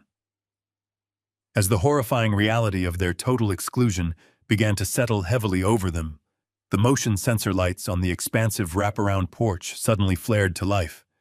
The brilliant illumination cast long, stark shadows across the manicured landscaping.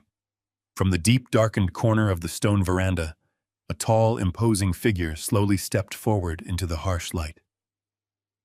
It was Harrison Cole. My ruthless wealth attorney stood perfectly still, his hands resting casually in the pockets of his expensive wool overcoat. He looked down at Brandon and Cynthia with an expression of cold, professional detachment, waiting patiently for them to fully process the catastrophic end of their privileged existence. Harrison did not move a single muscle as Brandon stared at him in absolute shock. The cold night air whipped across the stone porch, freezing the arrogant breath right inside my stepson. Behind Harrison, stepping smoothly out from the heavy shadows of the manicured security hedges, were two massive men dressed in identical dark suits. They were private security contractors, highly trained, heavily armed, and completely unbothered by the freezing temperature. They took their positions flanking the heavy double doors, crossing their thick arms and staring blankly at the shivering trio standing on the driveway. Cynthia was the first to finally break the suffocating silence. She wrapped her thin silk shawl tightly around her shaking shoulders and demanded to know what my attorney was doing on her property in the middle of the night. She ordered him to move aside and open the door immediately so she could get out of the freezing wind. She threatened to call the local police and have him arrested for trespassing on her private estate. Harrison simply smiled, a thin, humorless expression that did absolutely nothing to warm his face. He calmly reached inside the inner pocket of his heavy wool overcoat and slowly extracted a thick manila envelope. He held it out toward her, his hand perfectly steady in the bitter cold. The heavy paper seemed to absorb the dim security lighting, acting as a physical anchor for the absolute destruction about to follow. "This property no longer belongs to you, Cynthia," Harrison stated, his deep voice carrying easily over the howling wind. "In fact, as of Friday evening, the title was permanently transferred into a blind corporate trust, an entity over which you possess absolutely no legal authority or marital claim." He stepped down one stone stair and pressed the heavy envelope directly against her shivering chest until she was forced to instinctively grab it. "These are your formal divorce papers, properly filed, fully expedited, and legally binding." Cynthia stared down at the thick stack of premium legal paper, her manicured fingers trembling violently. She tried to muster a laugh, a pathetic, high-pitched sound of pure denial. She loudly proclaimed that a blind trust meant absolutely nothing, that she was legally entitled to exactly half of my sprawling estate, half of the commercial properties, and a massive monthly spousal support package that would sustain her luxurious lifestyle until the day she died. She promised Harrison that her own aggressive legal team would tear his amateur trust apart in a matter of weeks. Harrison buttoned his overcoat against the wind and shook his head with profound professional pity. He calmly reminded her of the ironclad prenuptial agreement she had eagerly signed 15 years ago. He recited the specific penalty clauses from memory, detailing the severe consequences of financial infidelity. He smoothly explained that her active participation in a documented conspiracy to defraud my personal estate, explicitly evidenced by her offshore wire attempts and massive unauthorized credit expenditures while I lay dying in a hospital bed, constituted a total unrecoverable breach of that contract. "You legally forfeit all spousal support." Cynthia Harrison concluded, his tone absolutely merciless. "You are entitled to absolutely zero alimony, zero property division, and zero compensation. You leave this marriage with exactly the clothes currently on your back." Harrison adjusted his pristine collar, ensuring his posture remained impeccably upright. He displayed absolutely no emotion as he silently judged the pathetic woman who had arrogantly attempted to discard a dying man for a lavish tropical vacation. Brandon violently shoved his mother behind him, his face turning a vibrant, dangerous shade of crimson. He began to scream into the freezing night, his voice echoing loudly against the neighboring stone mansions. He demanded to be led inside the house, furiously claiming that he was a victim of an illegal corporate coup. He pointed a shaking finger directly at Harrison and aggressively threatened to sue my software company for millions of dollars in punitive damages. He loudly declared that as the rightful chief operating officer, he held significant equity and unmatched operational authority, and that no obscure legal trickery could magically erase his documented corporate standing. He promised to drag my name through the most vicious, highly publicized corporate litigation the city had ever witnessed. Harrison did not flinch, nor did he raise his voice to match Brandon.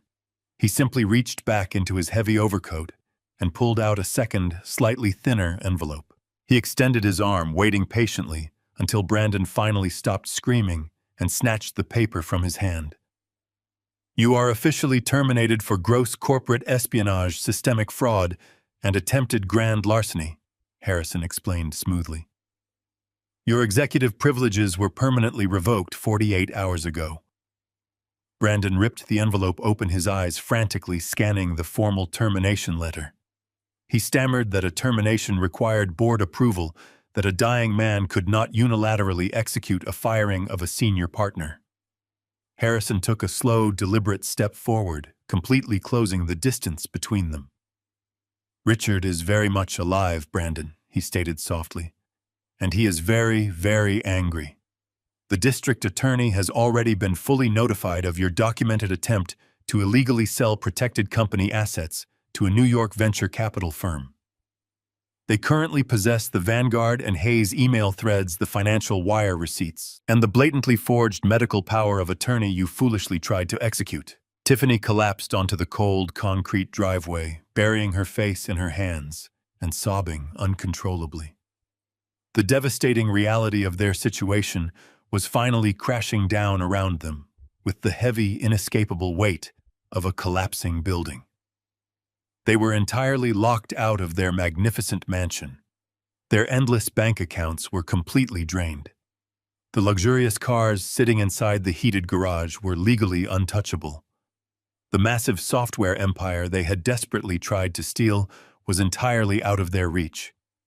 And worst of all, a highly aggressive criminal investigation was already quietly building against them in the shadows of the city. Harrison looked down at the pathetic, shivering trio standing in the freezing darkness. "I strongly suggest you vacate this private property immediately," Harrison commanded, gesturing slightly toward the two massive security contractors waiting silently on the porch.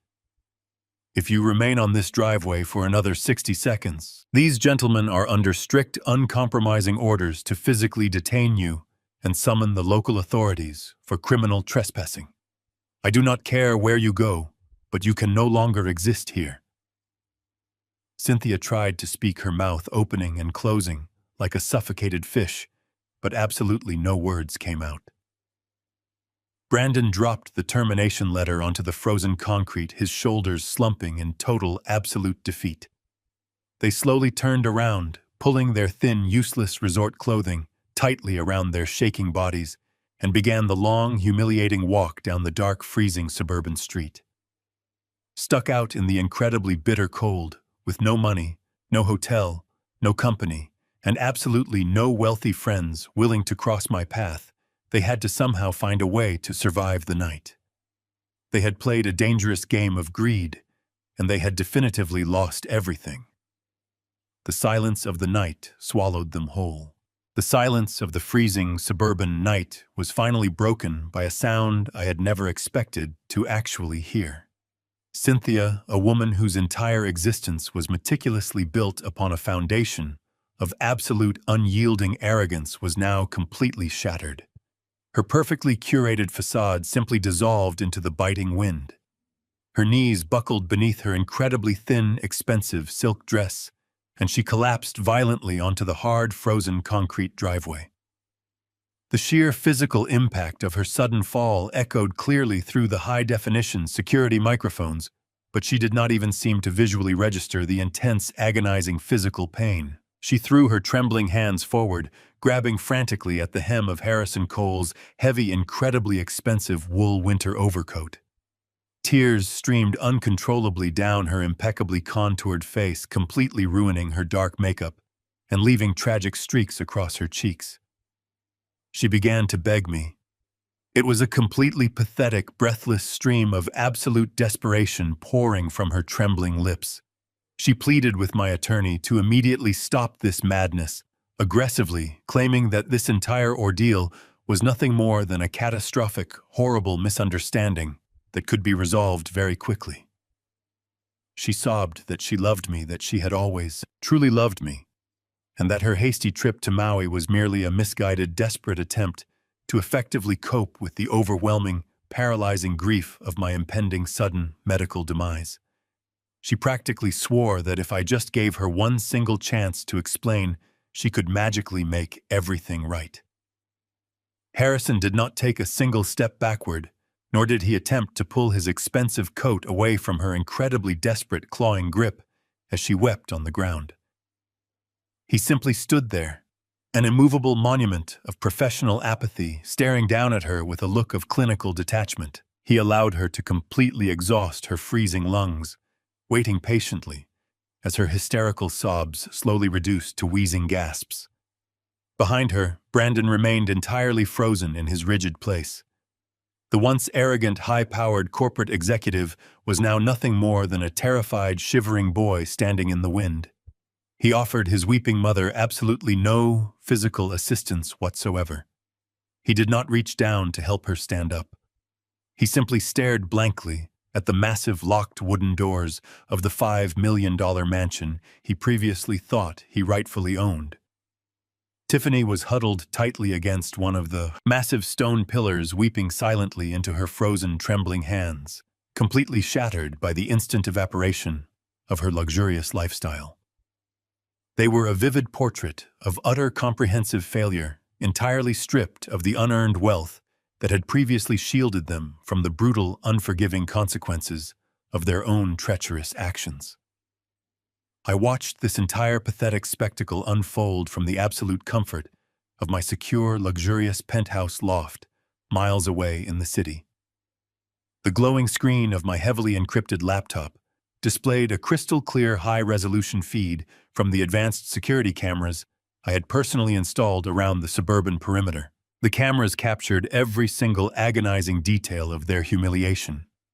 The white frost slowly forming on the extremely expensive leather of their abandoned designer luggage sitting blindly on the pavement. The highly visible, terrified trembling of Brandon's tightly clenched jaw. The pathetic way Cynthia's manicured fingernails scraped helplessly against the hard, frozen driveway as she begged for her stolen life.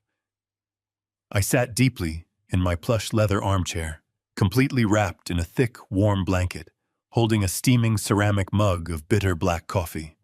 I took a slow, deliberate sip, letting the rich, dark liquid thoroughly warm my dry throat. I felt absolutely no pity for their sudden, devastating downfall. I felt absolutely no regret for the actions I took. I simply watched the woman, who had callously wished for my sudden death, kneel on the freezing ground and aggressively beg for my money. Hearing her desperately proclaim love after reading the horrific evidence in Kwangmao 1_21.docx and the subsequent file Kwangmao 2_21.docx only solidified the absolute righteousness of my uncompromising vengeance against my entirely treacherous, greedy family. I placed the warm coffee mug down onto the polished surface of the oak dining table and leaned forward slightly, resting my heavy elbows lightly on my freshly healed knees.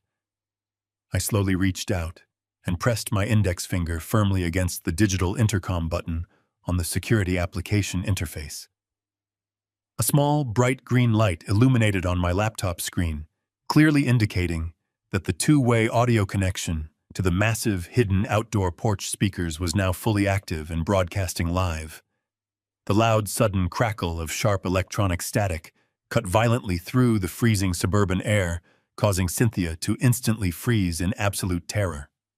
She slowly lifted her tear-stained face, looking nervously around the empty porch with wide, deeply panicked eyes. Brandon flinched aggressively, instinctively, taking a fearful, uncoordinated step backward, away from the heavily fortified wooden doors. They knew that specific sound. They knew exactly who was silently watching them from the invisible, unyielding shadows of consequence. I leaned much closer to the sensitive laptop microphone, keeping my voice incredibly calm, remarkably steady, and completely devoid of any trace of emotional warmth or lingering sentimental family attachment. You did not want to miss your flight to Hawaii. Cynthia, my voice boomed deeply through the high-fidelity outdoor speakers, echoing loudly across the massive stone veranda and rolling heavily down the long, circular driveway into the winter night. You packed your bags, while my heart monitor was still frantically beeping. You happily planned your lavish tropical celebrations while I was desperately fighting for every single breath I took. Now you do not have to worry about missing anything ever again. The psychological impact of my voice was absolutely and profoundly devastating. Cynthia let out a loud, piercing wail, aggressively covering her ears, as if my spoken words were physically burning her skin. Brandon completely collapsed against the cold stone wall, sliding down slowly, until he was sitting, helplessly, on the frozen ground, right next to his softly weeping wife. I removed my finger from the digital intercom button, instantly severing the audio connection, and plunging the sprawling estate back into the cold, unforgiving silence of the bitter winter. On the digital screen, I watched as Harrison Cole gave a single, almost imperceptible nod to the two massive private security contractors, standing silently in the shadows of the porch. The armed men immediately stepped forward, moving with swift, terrifying efficiency. They grabbed Brandon roughly by the arms, hauling him forcefully to his feet, and gestured aggressively for Cynthia and Tiffany to immediately follow. There was absolutely no room for any negotiation. There was absolutely no delay. The imposing guards marched the weeping, completely broken family down the long, winding driveway, physically escorting them all the way past the ornate iron gates that marked the absolute edge of the private property line. The heavy metal gates slowly swung shut behind them, locking with a loud, definitive, and permanent mechanical clatter. They were left standing entirely alone on the dark, freezing suburban sidewalk, clutching their thin resort clothing, shivering violently beside their entirely useless designer suitcases, permanently banished from my world. Exactly 30 days after that freezing night on the driveway, I walked through the towering glass doors of my corporate headquarters. The morning sun illuminated the expansive marble lobby, reflecting brightly off the polished surfaces and casting a warm golden glow over the bustling space. My physical recovery had been nothing short of miraculous. The dull ache in my chest had faded into a distant memory, replaced by a deep, resonant vitality that I had not felt in over a decade. I did not require a cane, nor did I need to pause for breath as I approached the private executive elevator. My mind was incredibly sharp, operating with a lethal, focused clarity that only surviving a profound betrayal can truly forge. The dedicated security personnel and administrative staff smiled warmly as I passed their eyes, reflecting genuine relief and profound respect. They had all witnessed the chaotic, sudden departure of my treacherous stepson, and they knew the rightful architect of the company had fully returned to his throne. The heavy elevator doors slid open, delivering me directly to the top floor.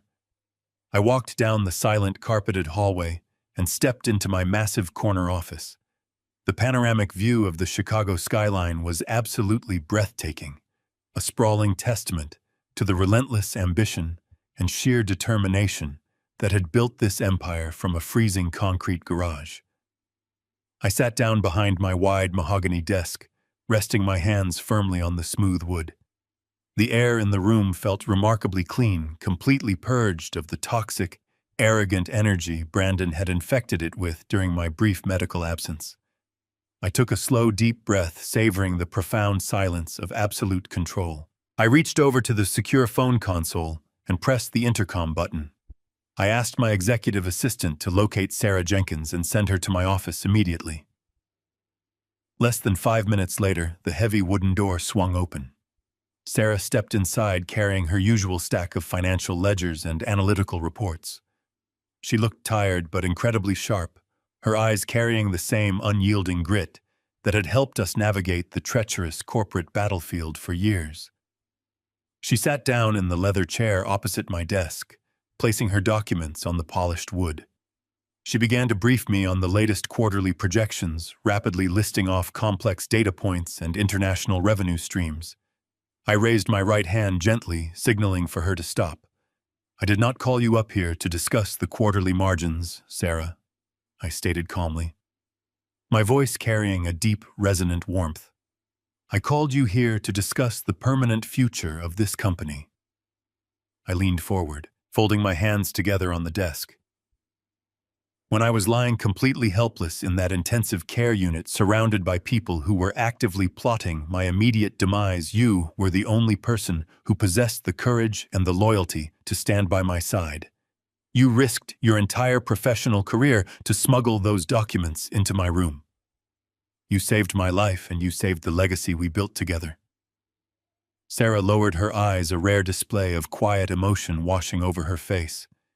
"It was the only acceptable course of action, Richard," she replied softly. "I could never let them destroy what you created."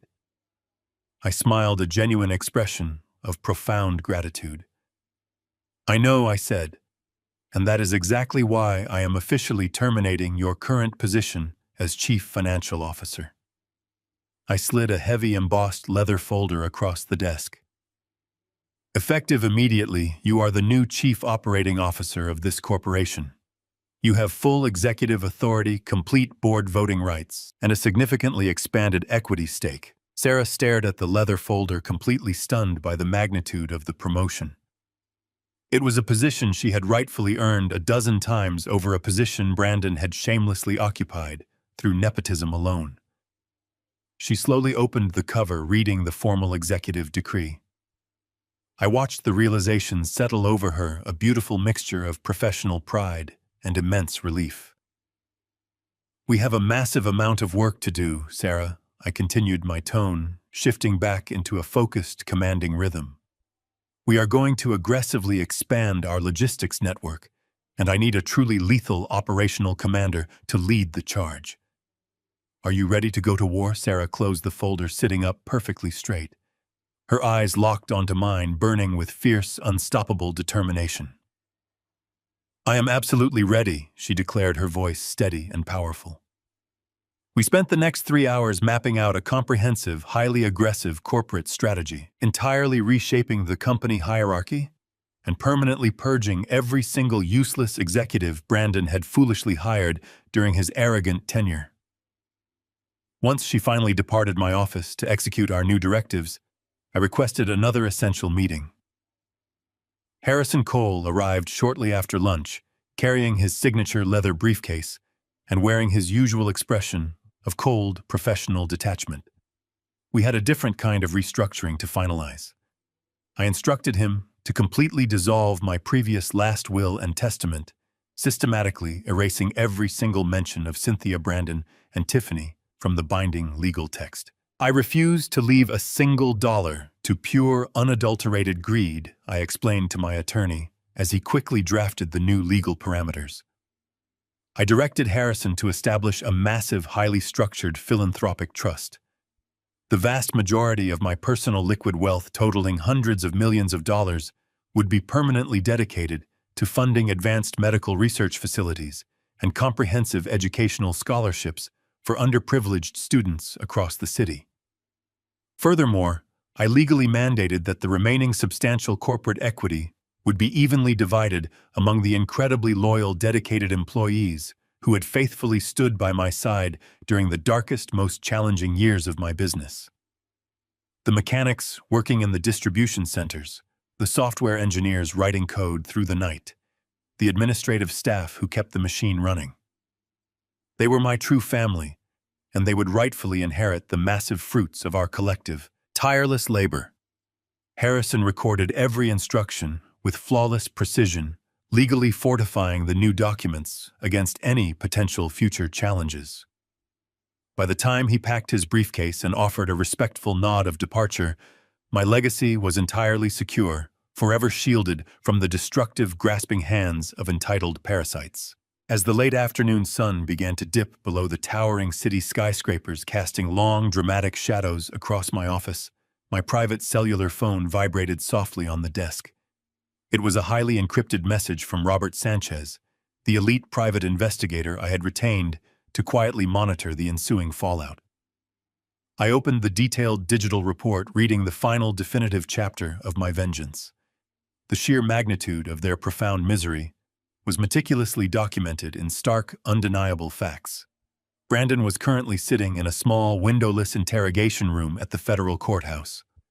The district attorney had formally indicted him on multiple highly severe counts of aggressive wire fraud, grand larceny, and corporate espionage. The New York venture capital firm, utterly terrified of potential legal implication, had eagerly handed over every single recorded telephone conversation and forged document to the aggressive federal prosecutors. He was facing a mandatory minimum sentence of 15 grueling years in a federal penitentiary, and without access to my immense wealth, he was forced to rely on an incredibly overworked, profoundly exhausted public defender. His arrogant, high-class life was officially and permanently over. The second half of the detailed investigative report focused entirely on Cynthia, the woman who had callously demanded I disappear from her life, the woman who had spent decades arrogantly parading through elite country clubs and exclusive designer boutiques, was now completely and utterly destitute. The incredibly harsh reality of her violated prenuptial agreement had left her with absolutely nothing but the clothes she had managed to carry off the freezing suburban sidewalk. According to the investigators' precise observations, she was currently residing in a tiny, incredibly dilapidated studio apartment located in a highly undesirable, noisy neighborhood on the far outskirts of the city. To afford the meager monthly rent, she had been brutally forced to accept a humiliating entry-level position as a retail checkout clerk at a depressing, brightly lit discount strip mall.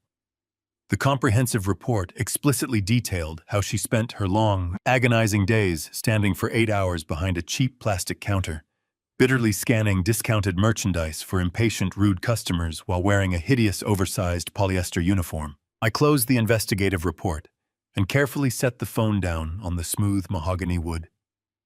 I pictured Cynthia deeply exhausted, her feet throbbing in cheap shoes, desperately trying to maintain a shred of her former dignity while bagging clearance items under the harsh, buzzing fluorescent lights. I pictured Brandon terrified and completely isolated in a cold, concrete cell, finally realizing that his pathetic, manufactured corporate facade could not save him from the brutal, crushing weight of federal justice. They had eagerly anticipated my death, treating my impending demise as a convenient, lucrative transaction. They had severely underestimated the terrifying resilience of the man who had built their luxurious world. I walked over to the massive glass window, looking down at the vibrant, glowing city below. My heart beat with a steady, powerful, and incredibly peaceful rhythm. The sprawling empire was safe, my legacy was permanently secured and absolute. Uncompromising justice had been served cold. I remained standing by the massive floor-to-ceiling window, allowing the profound silence of the executive suite to wash over me. The sprawling Chicago skyline stretched out before my eyes, a breathtaking expanse of steel glass and relentless ambition. Below me, millions of tiny lights began to ignite as the late afternoon sun gracefully surrendered to the approaching twilight. The city was a massive breathing machine, constantly moving, constantly evolving, entirely indifferent to the petty dramas of those who failed to keep pace. I placed my right hand flat against the cool, thick glass, feeling a deep, powerful resonance vibrating within my own chest. There were absolutely no tears falling from my eyes, and there was not a single ounce of regret lingering in my soul. For years, I had foolishly believed that providing endless luxury was the ultimate expression of love. I had meticulously built a fortress of unparalleled wealth, blindly ignoring the fact that I was actually breeding entitlement, resentment, and profound treachery within my own home. I had willingly invited parasites to feast at my table, completely oblivious to the venom they were secretly pouring into my cup. I slowly traced the faint reflection of my face in the glass, studying the new lines of resilience etched deeply around my eyes. The massive heart attack that had violently struck me down just months ago was supposed to be the tragic end of my story. The doctors had whispered in hushed, pessimistic tones about my highly uncertain survival, while my treacherous family had immediately started counting their unearned inheritance. But looking back now, with the extraordinary benefit of absolute clarity, I fully realized that the agonizing failure of my physical heart had not been a curse. It was, in fact, the greatest blessing I could have ever received. That terrifying medical crisis did not kill me. It brilliantly saved my life. It violently tore away the heavy, suffocating blindfold I had worn for decades. The agonizing pain radiating through my chest that fateful evening was simply the necessary price of admission to finally see the unvarnished, horrifying truth. If my heart had remained perfectly healthy, I would have tragically died a slow, miserable death by 1,000 quiet betrayals. I would have continued to blindly fund Brandon's arrogant corporate failures and Cynthia's hollow, superficial vanity. Instead, the universe had granted me a rare, brutally honest second chance. I had been given the unprecedented opportunity to observe my own funeral while still drawing breath. I was allowed to witness exactly who remained loyal and who instantly transformed into a scavenging vulture the moment they believed I was a defenseless corpse. Excising Cynthia and Brandon from my existence had initially felt like a highly dangerous, incredibly painful surgical procedure. They were deeply embedded infections clinging fiercely to the healthy tissue of my hard-earned empire. But now, with the toxic elements permanently removed, the incredible healing process was accelerating at a remarkable pace. The stifling atmosphere of deceit and manipulation that had quietly poisoned my life was entirely gone. I no longer had to constantly decipher hidden motives or politely tolerate their endless greedy demands. I was completely unburdened, beautifully liberated from the heavy, invisible chains of manufactured family obligation. The profound sense of empowerment flowing through my veins was incredibly intoxicating. I had faced the ultimate betrayal orchestrated by the people sleeping under my own roof, and I had absolutely crushed them with nothing more than raw intelligence and uncompromising patience. The magnificent corporate machine I had sacrificed my entire life to build was now running smoother and more efficiently than ever before.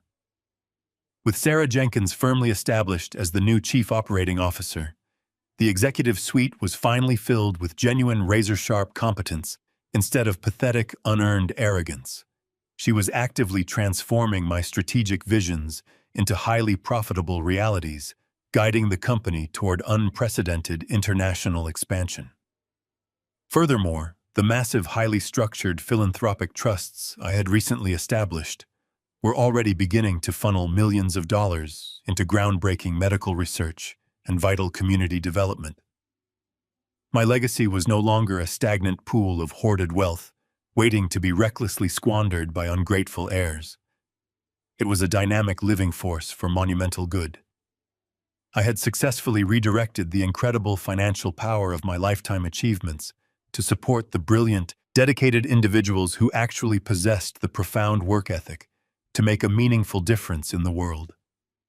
The exceptionally loyal employees who had faithfully stood by me during the darkest hours of my corporate battles were now officially recognized as the true stakeholders of my magnificent empire. They would reap the generous rewards of our collective struggle. I turned away from the sprawling city view and slowly walked across the spacious office toward a small, elegant mahogany cabinet. I opened the polished wooden door and retrieved a heavy crystal tumbler and a bottle of remarkably rare decades-old scotch. I poured a very modest measure of the rich amber liquid, enjoying the soft, satisfying clinking sound it made against the heavy glass. This was a private celebration of profound survival, a quiet toast to the undeniable mastery of my own fate. I had not allowed myself to become a tragic, forgotten victim in my own life story. I had refused to quietly fade into the miserable shadows, while treacherous scavengers violently dismantled my entire kingdom. Instead, I had aggressively reclaimed my absolute power, utilizing the full, terrifying weight of my vast resources to enforce a brutal, uncompromising standard of justice. I held the crystal tumbler up to the ambient light of the room, watching the amber liquid catch the brilliant reflections of the city below. I was a man entirely reborn from the cold ashes of absolute betrayal, hardened by the undeniable reality of human greed. I took a very slow, appreciative sip. The complex, smoky flavor of the aged scotch warmed the back of my throat, offering a rich, deeply satisfying contrast to the icy, calculated vengeance I had so meticulously executed over the past month.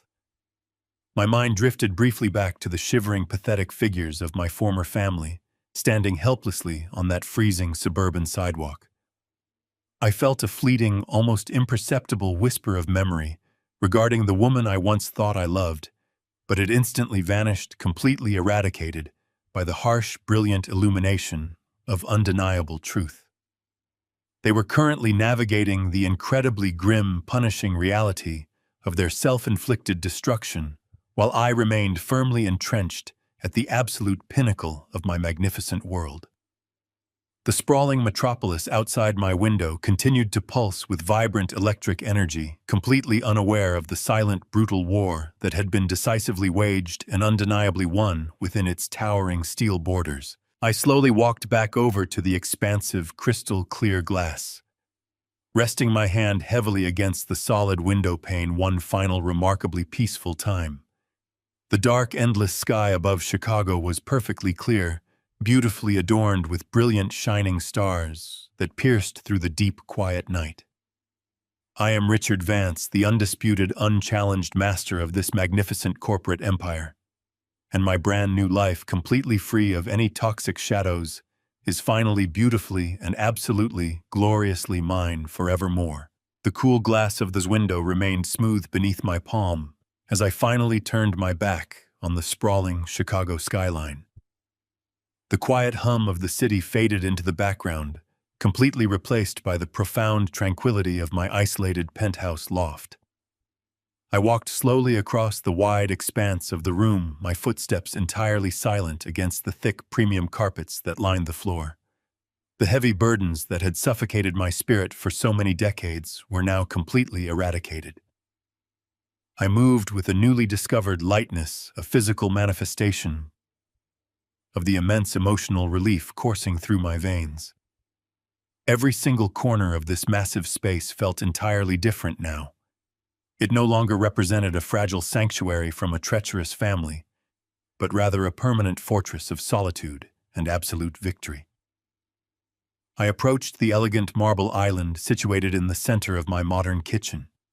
The ambient lighting above cast a warm, inviting glow over the polished stone surface. I placed my heavy crystal tumbler down, watching the remaining amber liquid settle perfectly still. There was no rush anymore. There were absolutely no urgent demands echoing from greedy dependents, and no manipulative pleas seeking to drain my hard-earned resources. The evening belonged entirely to me, stretching out as a vast, uninterrupted canvas of limitless potential. I reached up with my right hand and slowly unbuttoned the stiff collar of my tailored dress shirt, allowing the incredibly soft, breathable cotton fabric to loosen comfortably around my neck. The simple, deliberate act of removing my formal business attire felt remarkably symbolic. It was the physical shedding of my rigid defensive armor. I had successfully survived the brutal corporate battlefield and the highly toxic domestic war, and I had absolutely decimated my enemies on both fronts. As I pulled my left hand away from my collar, the bright overhead lighting caught the dull, metallic gleam of the thick gold band resting heavily on my ring finger. It was my wedding ring. I paused, holding my hand up to the light, staring intently at the smooth, circular piece of jewelry that had bound me to Cynthia for so many years. It was a tangible symbol of a vow I had honored with absolute, unwavering fidelity, a vow she had treated with casual, heartbreaking contempt. She had eagerly worn her corresponding diamond ring, while simultaneously plotting my demise and counting my vast wealth from a luxurious beach resort. I slowly wrapped the fingers of my right hand around the heavy gold band. It felt remarkably cold against my warm skin, completely devoid of any lingering sentimental value. I did not feel a single trace of sorrow, nor did I experience any sudden rush of nostalgic mourning.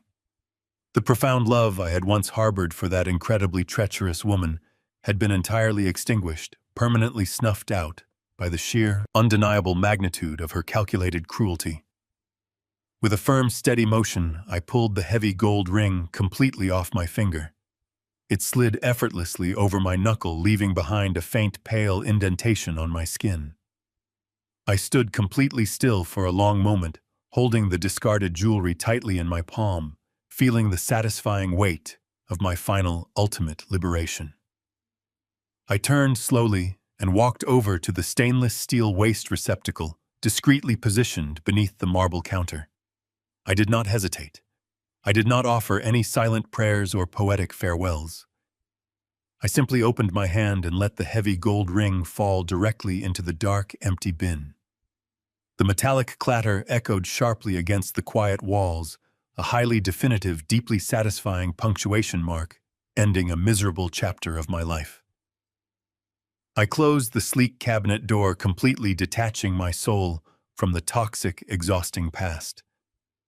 The pale indentation on my finger would eventually fade, just as the memory of their pathetic greed would slowly dissolve into the endless river of time.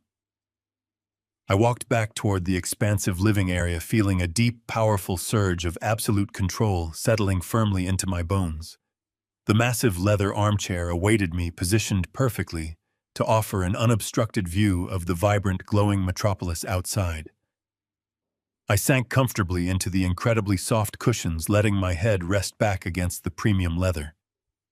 I reached over to the small, polished side table and picked up a thick, leather-bound book. It was a complex historical biography I had been eagerly wanting to read for several months, completely unable to find the required mental focus while navigating the chaotic demands of my former family.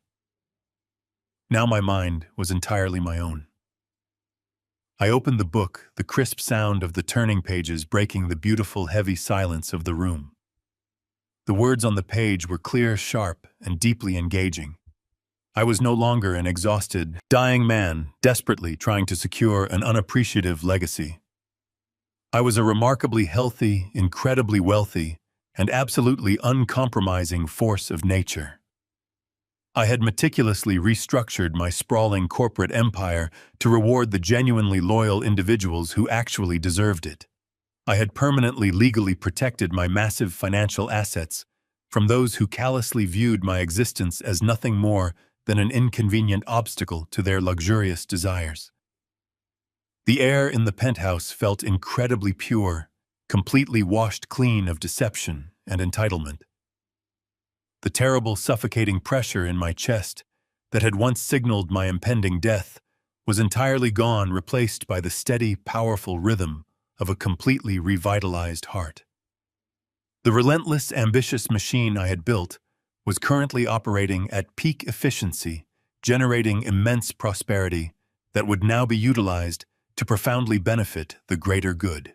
The parasites who had actively sought to drain my life force were currently navigating the incredibly grim, unforgiving reality of their own treacherous actions, entirely stripped of the unearned luxury they had foolishly taken for granted. I gently turned another crisp page of my book, savoring the absolute perfect peace of the moment. The quiet evening stretched before me, a beautiful, undeniable testament to the extraordinary power of survival and the cold, unyielding beauty of absolute justice. I was the lone, undisputed author of my future, entirely ready to embrace the glorious, unwritten pages of my remarkably quiet, beautifully victorious new life. It was a magnificent masterpiece of my own deliberate creation. Some people do not love you. They only love the comfortable lifestyle that your sweat, blood, and sacrifices provide for them. When you are strong and providing, you are their king. But the moment you show weakness or become a burden, they will not hesitate to leave you behind to protect their luxury. Never ignore your gut feeling, and never give anyone the power to write your final chapter. True wealth is not just about the money you accumulate. It is about having the ruthless courage to walk away from anyone who views your existence merely as a financial transaction. Please hit that like button if you truly believe betrayal should always be met with cold, hard justice. Subscribe to the channel for more raw, unapologetic life stories. Drop a comment below to tell me where you are watching from today and what you would have done in my shoes.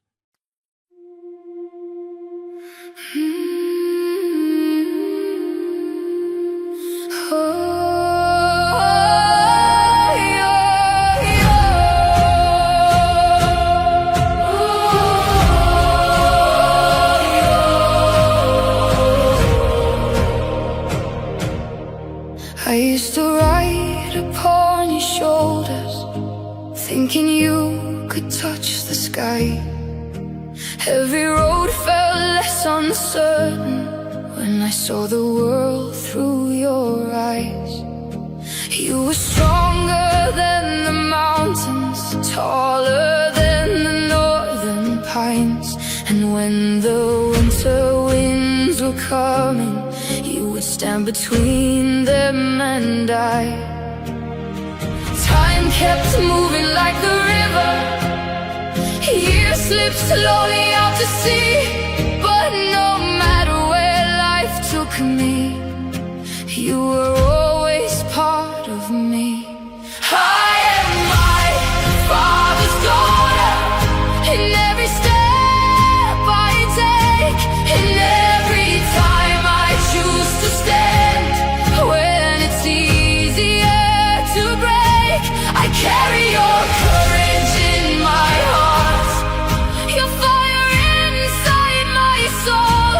And though the years keep moving on, your love still leads me home.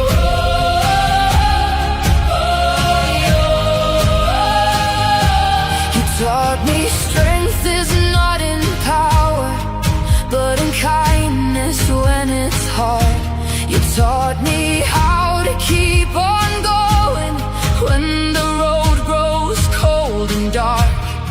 Every lesson, every story, every laugh around the flame lies within me like an echo, calling softly through my name.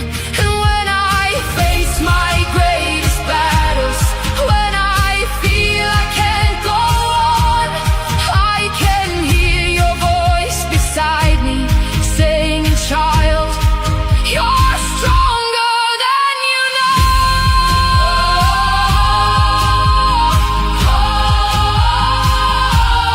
I am my father's daughter, in every step I take, in every time I choose to stand. When it's easier to break, I carry your courage in my heart, your fire inside my soul. And though the years keep moving on, your love still leads me home.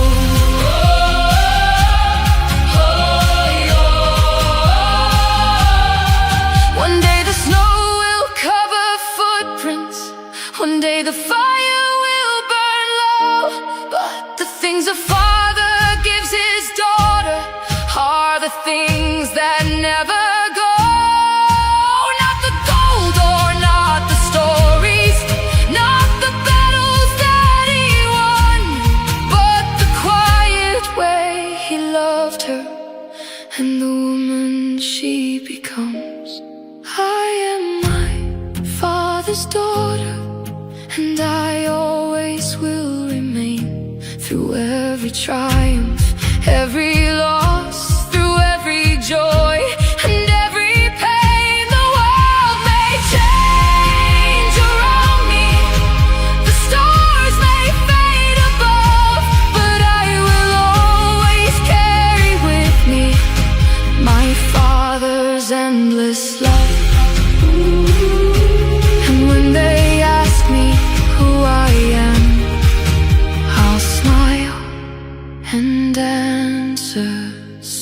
quietly.